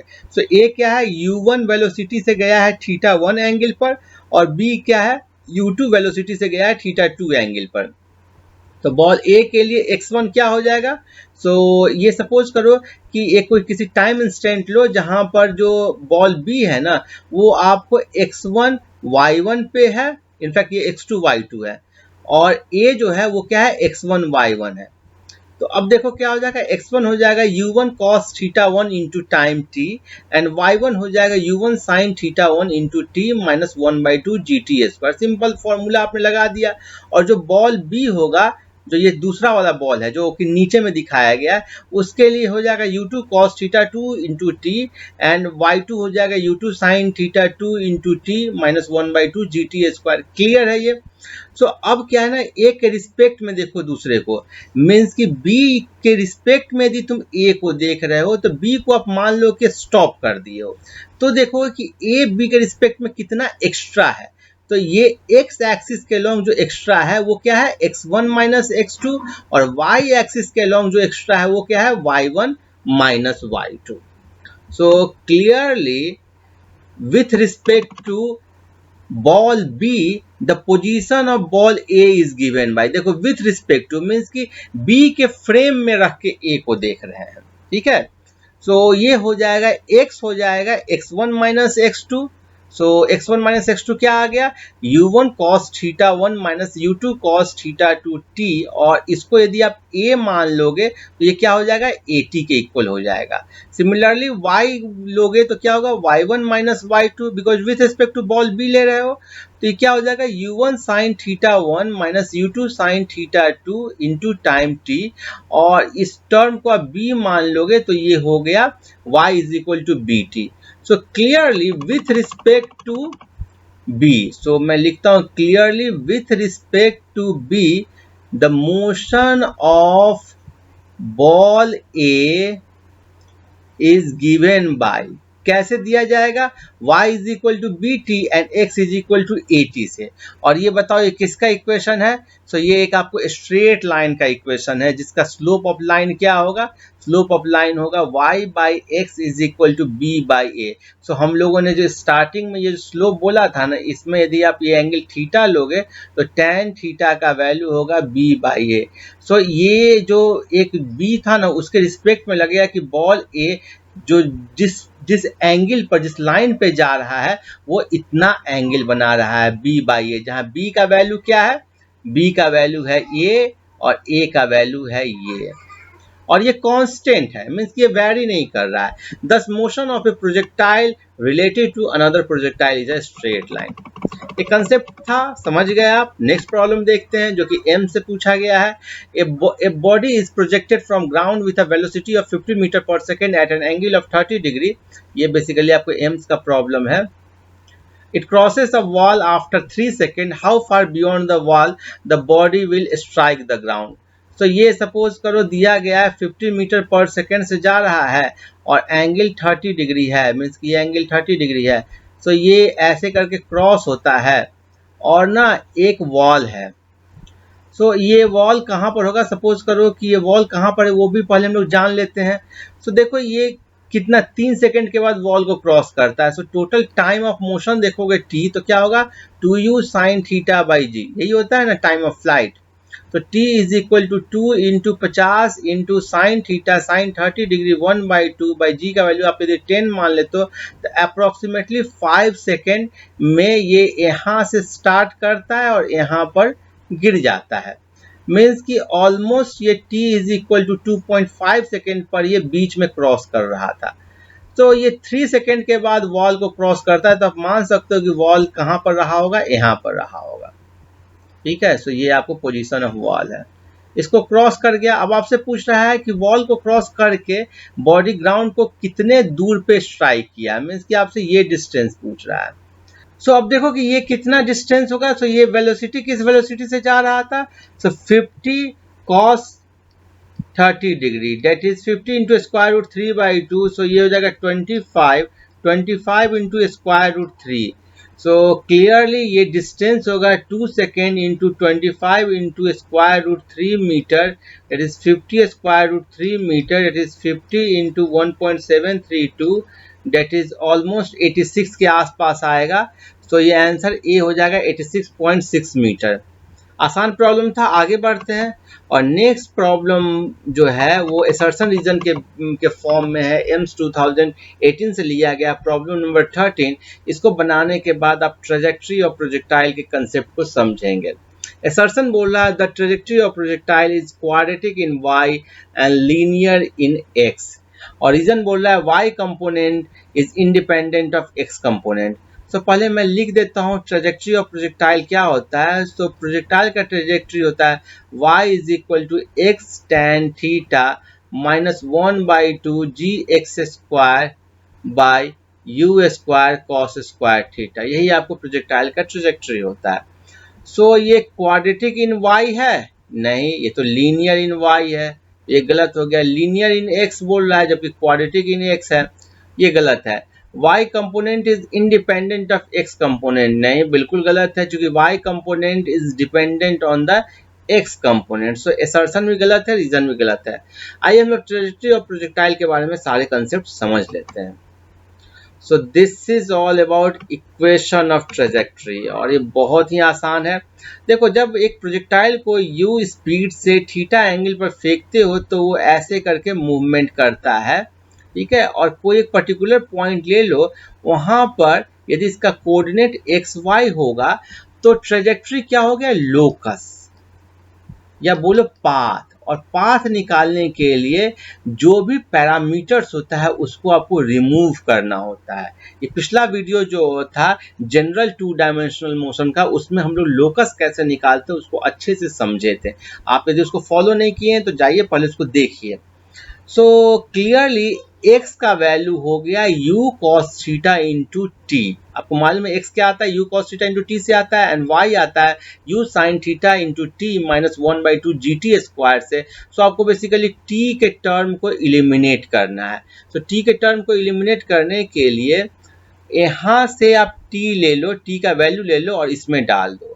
मीन्स कि आप x by u cos theta को t के इक्वल कर दो और इसको डाल दो y is equal to you sine theta into x by u cos theta minus 1/2 g into x square by u square cos square theta. अब इसको आप सॉल्व कर दोगे तो यही आ जाएगा x tan theta minus 1/2 g x square u square cos square theta. This is your equation of trajectory of a projectile, जो कि बताता है कि इक्वेशन क्या है, एक पैराबोलिक इक्वेशन है।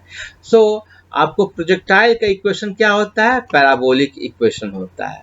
अब अनदर तरीके से कैसे प्रोजेक्टाइल के ट्रैजेक्टरी को लिखेंगे ये देखिए। So y is equal to x tan theta minus 1/2 g x square by u square cos square theta था, तो मैं x tan थीटा को कॉमन ले लिया तो 1 minus 1/2 g x divided by tan theta u square cos square theta हो गया।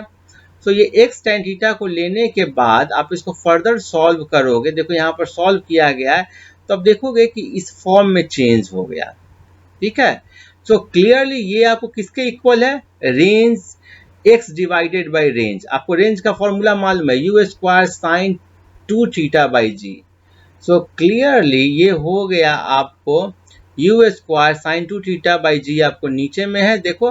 तो ये हो गया y is equal to x tan theta 1 minus x by r. बहुत इंपॉर्टेंट है भाई, बहुत इंपॉर्टेंट है। अब जान जाओ, ये ना हो सकता है इस पर प्रॉब्लम पूछते हैं। अब देखते हैं प्रॉब्लम नंबर 14, जो कि ट्रैजेक्टरी पर बेस्ड है और एम्स 2014 से पिक किया गया है। A projectile is fired from the surface of earth with a velocity of 5 metre पर second at an angle theta with the horizontal. So एक प्रोजेक्टाइल है जो 5 मीटर पर सेकेंड से और थीटा हो गया आपको एंगल के साथ फायर किया जाता है। क्लियर है?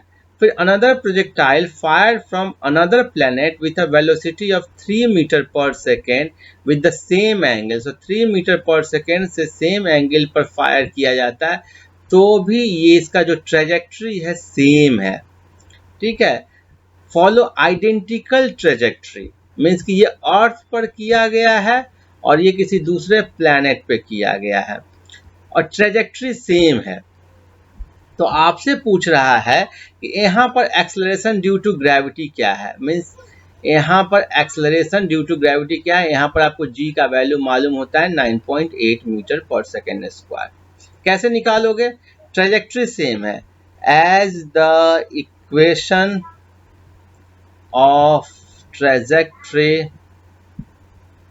Are same. सो सेम होने से क्या हो गया? मीन्स कि y is equal to x tan theta minus 1/2 g x square by u square cos square theta. ये दोनों के लिए सेम है, इसके लिए भी सेम है, इसके लिए भी सेम है। अब दोनों के लिए फिर डिफरेंस क्या है, इसके लिए u का वैल्यू हो गया 5 मीटर पर सेकेंड और g का वैल्यू है 9.8, इसके लिए u का वैल्यू है 3 मीटर पर सेकेंड और g का वैल्यू आपको निकालना है। सो मैं इसको g1 बोल देता हूँ। सो क्लियरली आप लिखोगे फॉर अर्थ, ये क्या हो जाएगा, y is equal to x tan theta minus 1/2 g x square by 5 square cos square theta, ये लिख दिए। एंड फॉर अनदर प्लैनेट, कोई दूसरे प्लैनेट के लिए ये क्या हो जाएगा, ट्रेजेक्ट्री सेम है, मीन्स कि किसी पर्टिकुलर पॉइंट पर इसके लिए जो एक्स वाई है उसके लिए भी पर्टिकुलर पॉइंट पर एक्स वाई है, मीन्स कि किसी पर्टिकुलर टाइम इंस्टेंट पे आप समझ जाओ। तो ये क्या हो जाएगा कि y is equal to x tan theta minus 1/2 g1 हो जाएगा एक्स स्क्वायर बाई ये 3 square cos square theta. So clearly आप बोल सकते हो ये जो रेशियो यहाँ पर है और ये जो रेशियो यहाँ पर है, दोनों क्या होना चाहिए, सेम होना चाहिए। So g by 5 square is equal to g1 by 3 square और g1 हो गया आपको 9/25 g, डेट इज 9/25 g का वैल्यू मैं 10 ले लेता हूँ, तो 18/5 डेट इज 3.6 मीटर पर सेकेंड स्क्वायर। मैं चूंकि 9.8 नहीं लिया हूँ इसलिए ये ऐसे आया। तो आंसर होगा 3.5 मीटर पर सेकेंड स्क्वायर, जो कि ए है। बहुत ही अच्छा कंसेप्चुअल प्रॉब्लम था। सो आप ये कंसेप्ट समझ गए होंगे। हम लोग आगे बढ़ते हैं और नेक्स्ट कंसेप्ट देखते हैं। तो जो नेक्स्ट कंसेप्ट है displacement and elevation angle of a projectile, और इसको हम लोग प्रॉब्लम नंबर 15 से समझते हैं। प्रॉब्लम नंबर 15 बोल रहा है a projectile is fired eight an angle of 45 degree with the horizontal elevation angle of projectile at its highest point as seen from the point of projection is। तो बहुत आसान problem है। देखो ये क्या है कि ये आपको प्रोजेक्टाइल है और ये 45 डिग्री एंगल है। सो आपको बोल रहा है कि जब प्रोजेक्टाइल हाईएस्ट पॉइंट P पे है तो ये एलिवेशन एंगल क्या है। सो आप देखो ये एंगल क्या होगा, यही एंगल आपको अल्फा कैलकुलेट करना है। सो ये अल्फा क्या है, देखो ये आपको हो गया r/2, ये पूरा रेंज होता है। सो इसका हाफ हो गया और ये हो गया height. So clearly tan alpha हो गया h/r/2 डेट इज 2h/r। अब वैल्यू पुट कर दो, 2 इंटू h का वैल्यू क्या है, u square sine square theta by 2g और r का वैल्यू होता है u square sine 2 theta by g। सो इसको सॉल्व कर दो फर्दर। सो ये हो गया 2 into sine square theta divided by 2 और ये sine theta, sine two theta क्या होता है, 2 sine theta into cos theta. So इसको आप सॉल्व कर दोगे तो कितना आ गया, ये आ गया tan theta by 2। So tan alpha is equal to tan theta by 2 and alpha is equal to tan inverse tan theta by 2। अब देखो थीटा 45 डिग्री है तो क्लियर ये tan थीटा बाई 2, एंगल का हाफ नहीं है, ये पूरा tan थीटा बाई 2 है। सो ये देखो tan 45 डिग्री 1 होता है। सो ये हो जाएगा tan इनवर्स 1/2। सो आंसर देखो सी हो जाएगा tan इनवर्स 1/2। बहुत ही आसान प्रॉब्लम था। अब हम लोग एक जनरल पॉइंट के लिए कैसे निकालते हैं उसको हम लोग समझते हैं। सो ये है how to calculate displacement and elevation angle of a projectile. जो मैं काम अभी प्रॉब्लम में किया हूँ सेम तरीके से किया गया है। u इनिशियल वेलोसिटी से थीटा एंगल पर भेजा गया और कोई एक जनरल पॉइंट P लिया गया जिसका कोऑर्डिनेट x y है। तो वहाँ पर एलिवेशन एंगल यदि फाई है तो आपको x और y का वैल्यू निकालना होगा और tan फाई होगा y by x. So clearly x का वैल्यू क्या हो जाएगा, u cos theta into time t, ठीक है, because horizontal velocity u cos theta है और y का वैल्यू हो जाएगा u sin theta into t minus 1/2 gt square. So clearly आप ये इसका r का चाहोगे मैग्नीट्यूड निकालना तो ऐसे निकाल लोगे और ये tan फाई, बिकॉज मुझे डिस्प्लेसमेंट में निकालना है। सो यही आपको क्या है, डिस्प्लेसमेंट। ये क्या है, डिस्प्लेसमेंट। डिस्प्लेसमेंट एक वेक्टर क्वांटिटी है तो आपको एंगल भी बताना होगा, मैग्नीट्यूड भी बताना होगा। तो मैग्नीट्यूड हो गया आपको ये और एंगल हो गया tan phi is equal to y by x. So ये आप y बाई एक्स कर दोगे और t से t कैंसिल आउट हो जाएगा। तो ये हो गया tan phi is equal to 2u sin theta minus dt by 2u cos theta. So clearly ये आपको एंगल हो गया, ये मैग्नीट्यूड हो गया, और वेक्टर के फॉर्म में लिखना चाहो तो ये हो गया। सो ये तीन जो है ये इम्पोर्टेंट चीज है। आगे बढ़ते हैं, और ये थर्ड है, ये सेकेंड। तो अब आगे बढ़ते हैं और देखते हैं कि एलिवेशन एंगल कैसे कैलकुलेट करते हैं। अच्छा, इसमें अलग अलग है कि हाईएस्ट पॉइंट पर क्या होता है। तो हाईएस्ट पॉइंट के लिए time t is equal to होता है u sine theta by g, और tan phi हम लोगों ने अभी कैलकुलेट भी किया है, tan थीटा बाई 2 आता है, that is phi is equal to tan inverse tan theta by 2। और tan phi को आप ऐसे भी निकाल सकते हो h बाई r बाई 2, जैसा कि हम लोगों ने भी निकाला है। या तो आप ये जो एंगल जो tan phi का निकाला ना फॉर्मूला, वो किसी किसी टाइम इंटरवल के लिए जैसे बोलेगा आप एग्जाम में निकाल लेना। आई थिंक यह कंसेप्ट आप समझ गए होंगे। अब नेक्स्ट कंसेप्ट है एनर्जी ऑफ ए प्रोजेक्टाइल, और इसको हम लोग प्रॉब्लम से समझेंगे। प्रॉब्लम नंबर 16 बोल रहा है the speed of a projectile at its maximum height is half the initial speed, the angle of projection is. तो बोल रहा है कि कोई प्रोजेक्टाइल है, यदि वो मैक्सिमम पॉइंट पर पहुंचता है, ये इसका मैक्सिमम पॉइंट है, तो यहाँ पर जो एनर्जी है ना, ये इसका इनिशियल स्पीड का हाफ होता है, इनफैक्ट स्पीड का इसका हाफ होता है। यहाँ पर जो स्पीड होगा वो क्या होगा, u cos थीटा, बिकॉज यहाँ पर जो वर्टिकल वेलोसिटी vy है वो 0 के इक्वल हो जाता है, और इनिशियल स्पीड यदि u है एट एन एंगल थीटा, तो ये यहाँ पर u cos थीटा होगा। सो एज पर प्रॉब्लम बोल रहा है कि u cos theta is equal to u by 2। यही बोल रहा है ना, the speed of projectile at maximum height, maximum height पर जो स्पीड है वो इनिशियल स्पीड का हाफ है, और यहाँ से आ जाएगा cos theta is equal to 1/2, that is cos theta 1/2 होता है, theta is equal to 60 degree. So answer A हो जाएगा। लेकिन इससे जो हम लोग कंसेप्ट सीखेंगे वो क्या है, एनर्जी ऑफ प्रोजेक्टाइल। ये भी बहुत बहुत इंपॉर्टेंट कंसेप्ट है, इससे प्रॉब्लम पूछ सकता है। एनर्जी ऑफ प्रोजेक्टाइल क्या बोल रहा है कि when a projectile is moved upward, जब प्रोजेक्टाइल को ऊपर की तरफ फेंकते हैं तो क्या क्या चीज होता है। आपको मालूम है कि वेलोसिटी उसका घटता है। क्यों घटता है? बिकॉज कुछ जो एनर्जी है ना, जिस वेलोसिटी से फेंके तो उसको कुछ काइनेटिक एनर्जी दे, तो काइनेटिक एनर्जी पोटेंशियल एनर्जी में चेंज होता है। So its velocity decreases, so its kinetic energy decreases. Height from ground increases, so its potential energy increases. The total energy remains constant. So ये बहुत ही important है कि total energy, total mechanical energy means कि kinetic energy plus potential energy remains constant रहता है, because friction का जो air में फ्रिक्शन है उसको हम लोग नहीं मानते हैं। तो देखो यहीं पर ये फिगर बना करके 3 डिफरेंट पॉइंट लिया गया है। एक जनरल पॉइंट Q हम लोग देखेंगे, एक हाईएस्ट पॉइंट पॉइंट P देखेंगे, और एक इनिशियल पॉइंट O देखेंगे, और इन तीनों पॉइंट पर क्या क्या एनर्जी होता है, कैसे एनर्जी चेंज होता है काइनेटिक एनर्जी से पोटेंशियल एनर्जी में, उसको समझेंगे। इनिशियली u स्पीड से फेंका गया था थीटा एंगल पर, इनिशियल टोटल एनर्जी हो जाएगा 1/2 mu स्क्वायर, और ये इसको मैं k से डिनोट किया। अब यदि मैं हाईएस्ट पॉइंट के बारे में बात करूं तो हाईएस्ट पॉइंट पर ये जो हाइट है ये क्या होता है, u square sine square theta by 2g होता है, और इससे जो वेलोसिटी होता है वो हॉरिजॉन्टल वेलोसिटी केवल होता है, जिसका वैल्यू होता है u cos theta. Kinetic energy क्या हो जाएगा, 1/2 m वेलोसिटी का whole square, that is u cos theta का whole square, and 1/2 m u square cos square theta.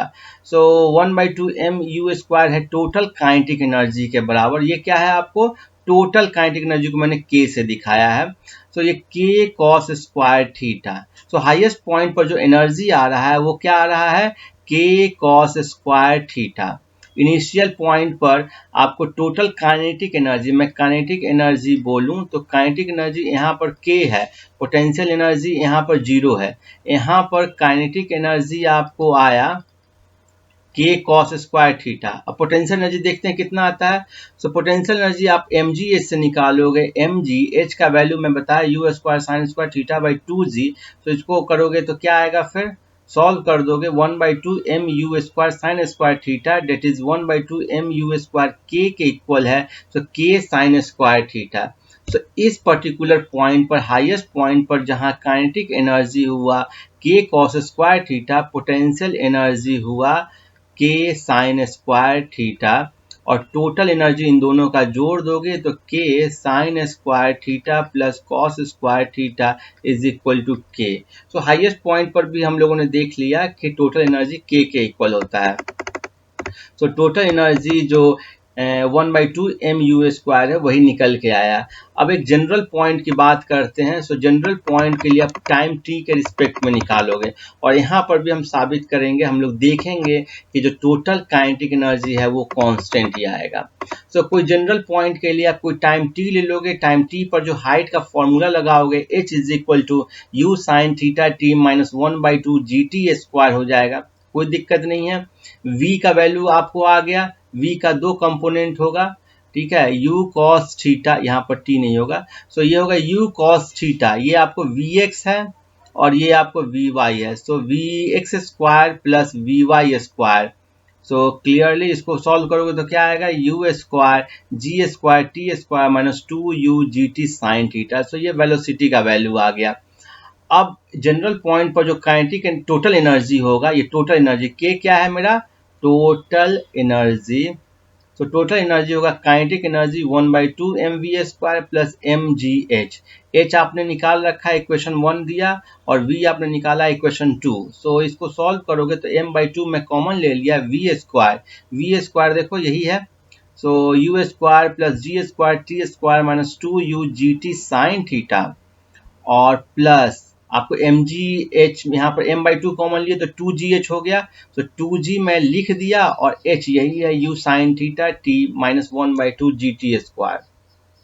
सो इसी को बस हमको सॉल्व कर देना है। सो m/2 ले लिए तो क्या होगा, u स्क्वायर प्लस जी स्क्वायर टी स्क्वायर माइनस, यहाँ से देखो ये वाला जी स्क्वायर टी स्क्वायर फिर से आ जाएगा इधर, सो माइनस जी स्क्वायर टी स्क्वायर, फिर ये minus 2u gt sine theta और ये हो गया plus 2u gt sine theta. So clearly ये कैंसिल हो गया इससे, ये कैंसिल हो गया इससे, और ये आ गया 1/2 mu²। So clearly initial total energy is constant at any point. So बोल सकते हो total energy is constant at any point। देखो मैं प्रूफ इसलिए किया क्योंकि आपको यदि एनर्जी किसी पर्टिकुलर पॉइंट पर एग्जाम में भी निकालना हो तो आप आसानी से सॉल्व कर लोगे। सो ये बहुत ही इंपॉर्टेंट कंसेप्ट था। अब हम लोग देखते हैं नेक्स्ट प्रॉब्लम नंबर 7, और इसके थ्रू हम लोग हॉरिजॉन्टल प्रोजेक्टाइल मोशन के कंसेप्ट को समझेंगे। सो क्लियरली हम लोगों ने ऑब्लिक प्रोजेक्टाइल मोशन के लगभग सारे कंसेप्ट को सॉल्व किया और टोटल 16 प्रॉब्लम सॉल्व किया। अब हम लोग हॉरिजॉन्टल प्रोजेक्टाइल मोशन को सॉल्व करते हैं। प्रॉब्लम नंबर 17 आपको नीट 2002 से लिया गया है। A particle is dropped from an height and another particle B is projected in horizontal direction with a speed of 5 metre पर second from the same height, then the correct statement is. बहुत ही आसान problem में ये बोल रहा है कि एक पार्टिकल ए है जिसको इस हाइट से, सपोज करो कि ये एच हाइट है, तो एच हाइट से जस्ट ड्रॉप किया जाता है, ठीक है, मीन्स की इनिशियल वेलोसिटी 0 रखते हैं, और दूसरा पार्टिकल है बी जो कि सेम हाइट पर है और उसको एक हॉरिजॉन्टल वेलोसिटी देते हैं 5 मीटर पर सेकेंड। तो पूछ रहा है कि दोनों में से कौन पहले गिरेगा। तो क्लियरली ये जो पार्टिकल बी है इसके लिए भी जो वर्टिकल वेलोसिटी है वो क्या है, आपको 0 है, मीन्स कि इसके लिए भी वर्टिकल वेलोसिटी 0 है, इसके लिए वर्टिकल वेलोसिटी 0 है, तो दोनों सेम टाइम में h डिस्टेंस कवर करेगा, बिकॉज जो हाइट है ना h, उसको ये वर्टिकल वेलोसिटी से कवर कर रहा है। अंतर क्या होगा कि जहां a को ड्रॉप किए और सेम इसी पॉइंट पर गिरेगा, जो b है ना वो उतने ही टाइम लेगा लेकिन कुछ डिस्टेंस आगे जाकर के गिरेगा। सो यही बेसिकली हॉरिजॉन्टल प्रोजेक्टाइल मोशन का कंसेप्ट है जिसको हम लोग पढ़ने वाले हैं। सो इसका आंसर हो जाएगा सी। आइए कंसेप्ट समझते हैं horizontal projectile motion. So if the body is projected horizontally from a certain height y, ठीक है, सर्टेन हाइट y से यदि किया गया vertically above the ground with initial velocity u, then it is called as the horizontal projectile motion. Like suppose करो कि ये एक एरोप्लेन जा रहा हो और इससे एक बॉम्ब में ड्रॉप करूं, तो जो बॉम्ब का जो मोशन होगा ना वो एक हॉरिजॉन्टल प्रोजेक्टाइल मोशन का एग्जाम्पल होगा।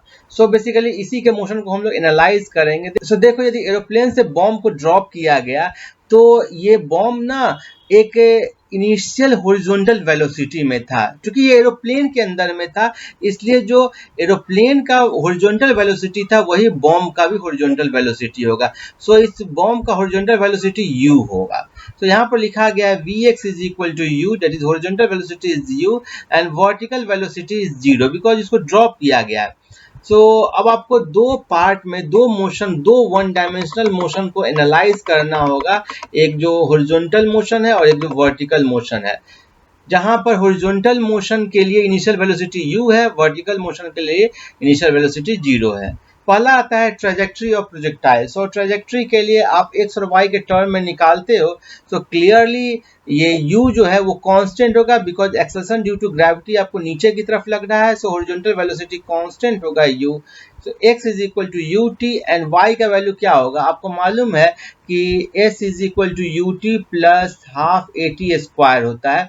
यदि डाउनवर्ड डायरेक्शन में देखोगे तो इनिशियल वेलोसिटी 0 हो गया, तो y is equal to 0 plus 1/2, acceleration कितना हो गया g टी स्क्वायर। 1/2 gt स्क्वायर, इन दोनों को सॉल्व करोगे तो y is equal to 1/2 gx square by u square, यही आपको ट्रेजेक्ट्री का इक्वेशन हो गया। पहला एक इंपॉर्टेंट कंसेप्ट हम लोग सीख चुके हैं। फिर आता है डिस्प्लेसमेंट ऑफ प्रोजेक्टाइल। डिस्प्लेसमेंट हम लोगों ने जैसे ऑब्लिक के केस में निकाला था, कोई भी एक टाइम इंस्टेंट ले लो जहां पर इसका कोऑर्डिनेट x एंड y है, आपने इस डायरेक्शन को x मान लिया और नीचे वाले डायरेक्शन को y मान लिया, तो यही आपको होगा डिस्प्लेसमेंट r। यहाँ पर ड्रॉप किया गया था बॉम्ब को, मीन्स कि यहाँ इसका पॉइंट ऑफ प्रोजेक्शन बोल सकते हो, स्टार्टिंग पॉइंट बोल सकते हो, और ये इसका कोई पर्टिकुलर टाइम के बाद आ रहा है, जिसको मैं p से दिखा रहा हूँ। Clearly r is equal to x i plus y j, x का वैल्यू लिखा हुआ है, y का वैल्यू लिखा हुआ है। ये r का मैग्नीट्यूड हो गया U T square plus 1/2 G T square का होल स्क्वायर, और एंगल tan अल्फा हो गया y बाई एक्स, जहाँ अल्फा क्या इससे बना रहा है, देखो यही आपको हाइट आपको y है, ठीक है, और ये आपको x है। कहीं से भी कुछ भी डाउट हो तो मुझसे कमेंट करके पूछिए। आपको ये नोट्स चाहिए तो कमेंट करके बोलिए, मैं नोट्स भी दे दूंगा। तो tan अल्फा हो जाएगा y बाई एक्स, और y का वैल्यू क्या हो जाएगा gt। देखो y का वैल्यू क्या है, tan alpha y by x, इसको आप ऐसे लिख सकते हो, देखो यहाँ से करो, ये हो जाएगा 1/2 gt स्क्वायर, और ये हो गया ut।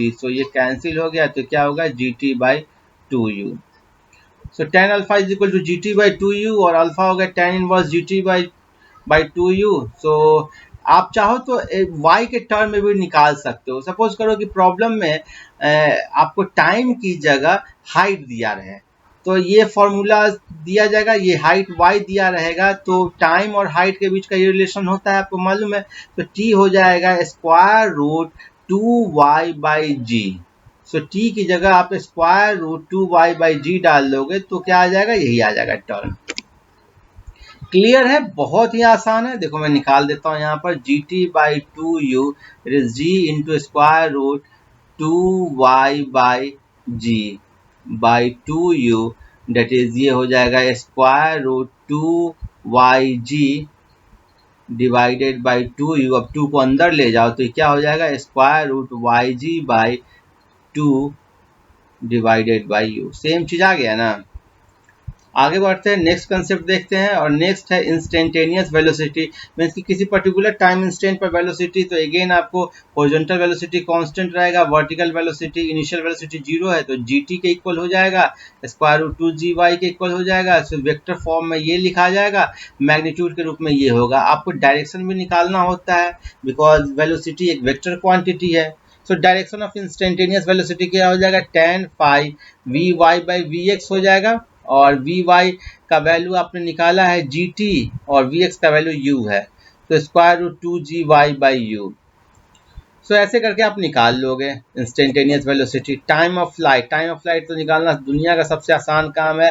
आपको h डिस्टेंस कवर करना है और कितने टाइम में करना है वो निकालना है। Initial velocity along this y axis है 0। क्या हो जाएगा, देखो s is equal to U T plus 1/2 a T square का यूज करो, h is equal to 0 plus 1/2 G T square. Time of flight t इसी से आ जाएगा, square root 2h by g, और आपको रेंज निकालने के लिए initial velocity into time of flight, तो यही आ गया u into square root 2h by ji.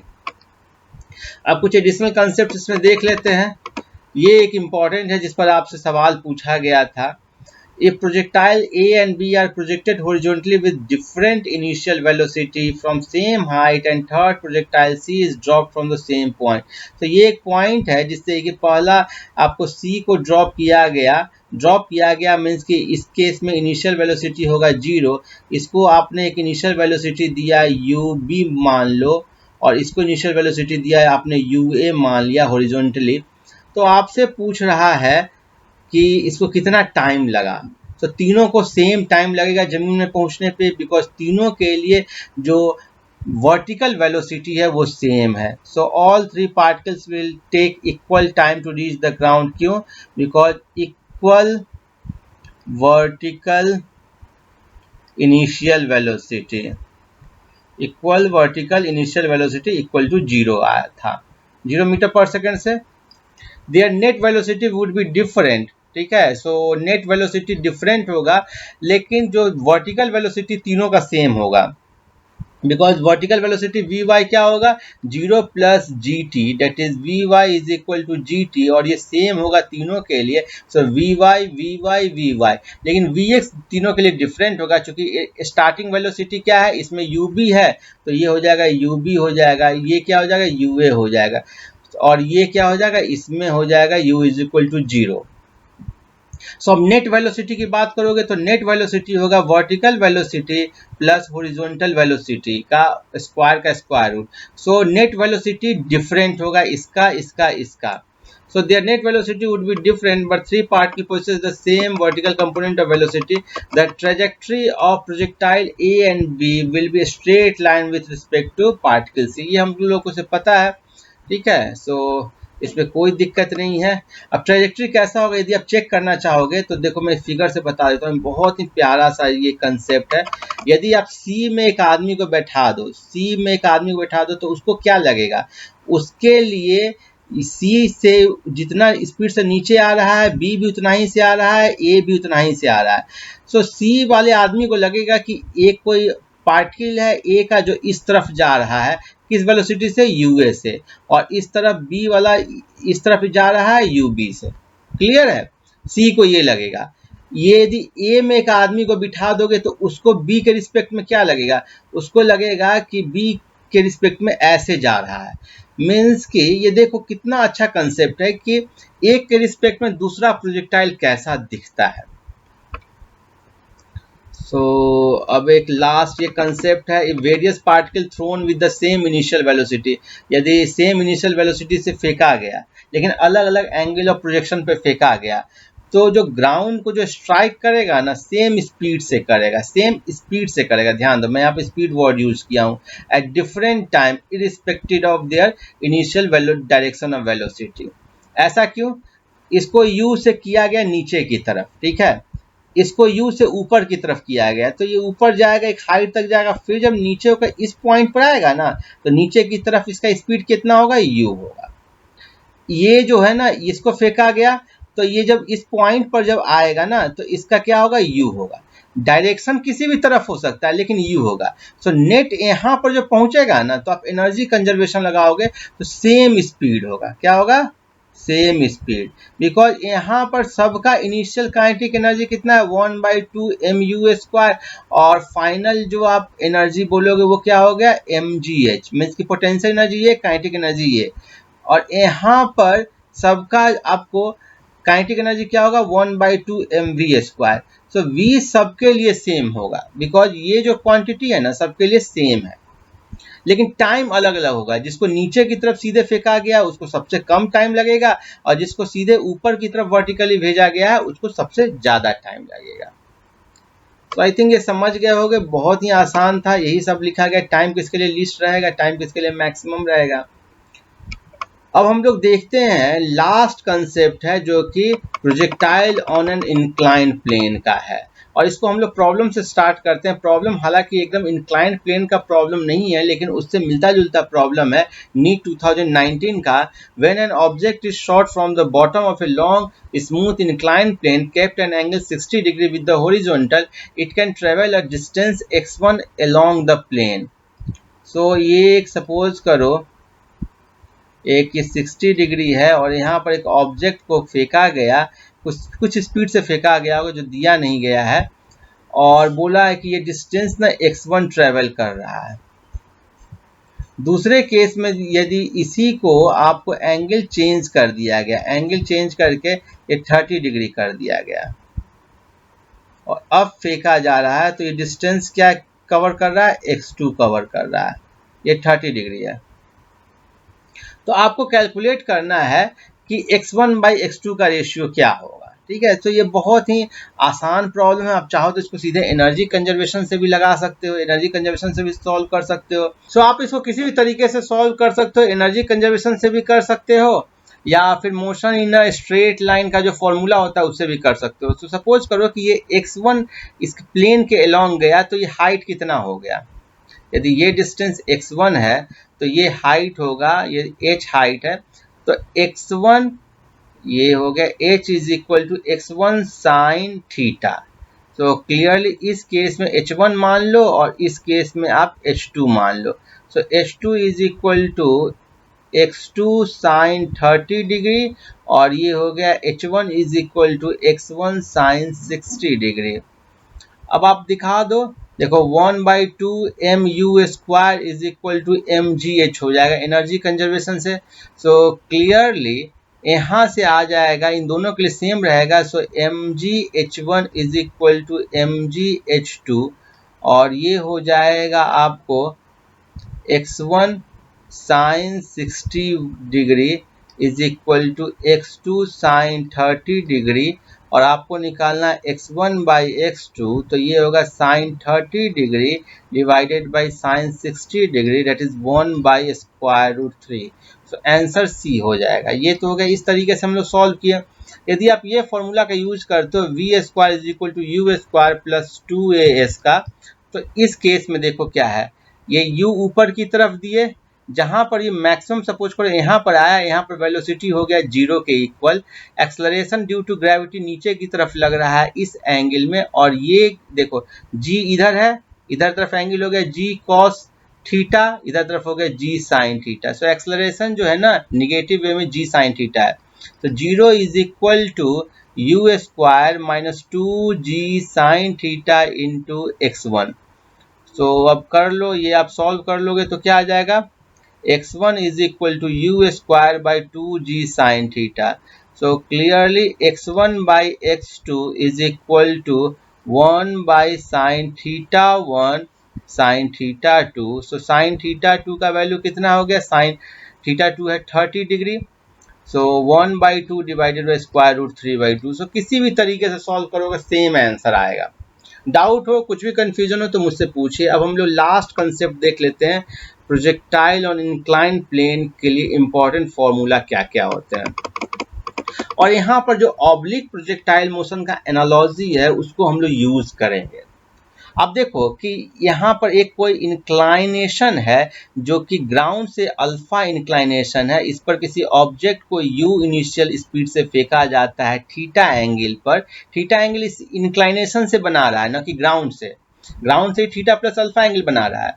So आप एक्सेलरेशन ड्यू टू ग्रेविटी जो डाउनवर्ड डायरेक्शन में, इसको दो कंपोनेंट में ब्रेक करोगे, एक होगा g cos अल्फा जिसको कि आप बोलोगे ए परपेंडिकुलर, क्या बोलोगे, ए परपेंडिकुलर, बिकॉज ये जो प्लेन है ना इसके परपेंडिकुलर डायरेक्शन में ये एक्सेलरेशन है, और जी साइन अल्फा को बोलोगे ए पैरेलल, क्या बोलोगे, पैरेलल, क्योंकि ये पैरेलल डायरेक्शन में है।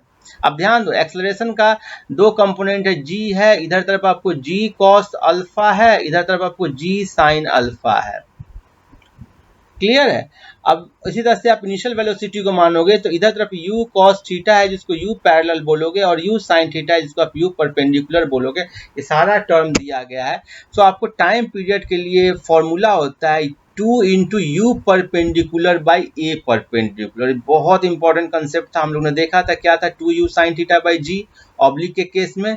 यहाँ पर ए परपेंडिकुलर चेंज हो गया है, जी कॉस अल्फा हो गया है। सो अब क्या हो जाएगा, u परपेंडिकुलर सेम रहा, u sine theta, so 2u sine theta by g cos alpha हो गया। अब ये हाइट कितना रेज हुआ, h, ये होता है, फॉर्मूला था आपको मालूम होगा, u परपेंडिकुलर का whole square by 2a perpendicular. So यहाँ पर डाल दो वही formula, so you square sine square theta by 2g cos alpha.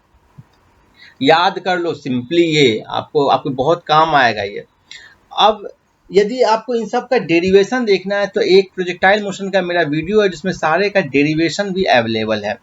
अब आपको निकालना होता है रेंज। तो रेंज क्या है, देखो यहाँ से स्टार्ट हुआ है और यहाँ तक गया है, यही रेंज है। तो रेंज निकालने के लिए वहाँ पर तो ऑब्लिक में हो जाता था u cos theta into time t।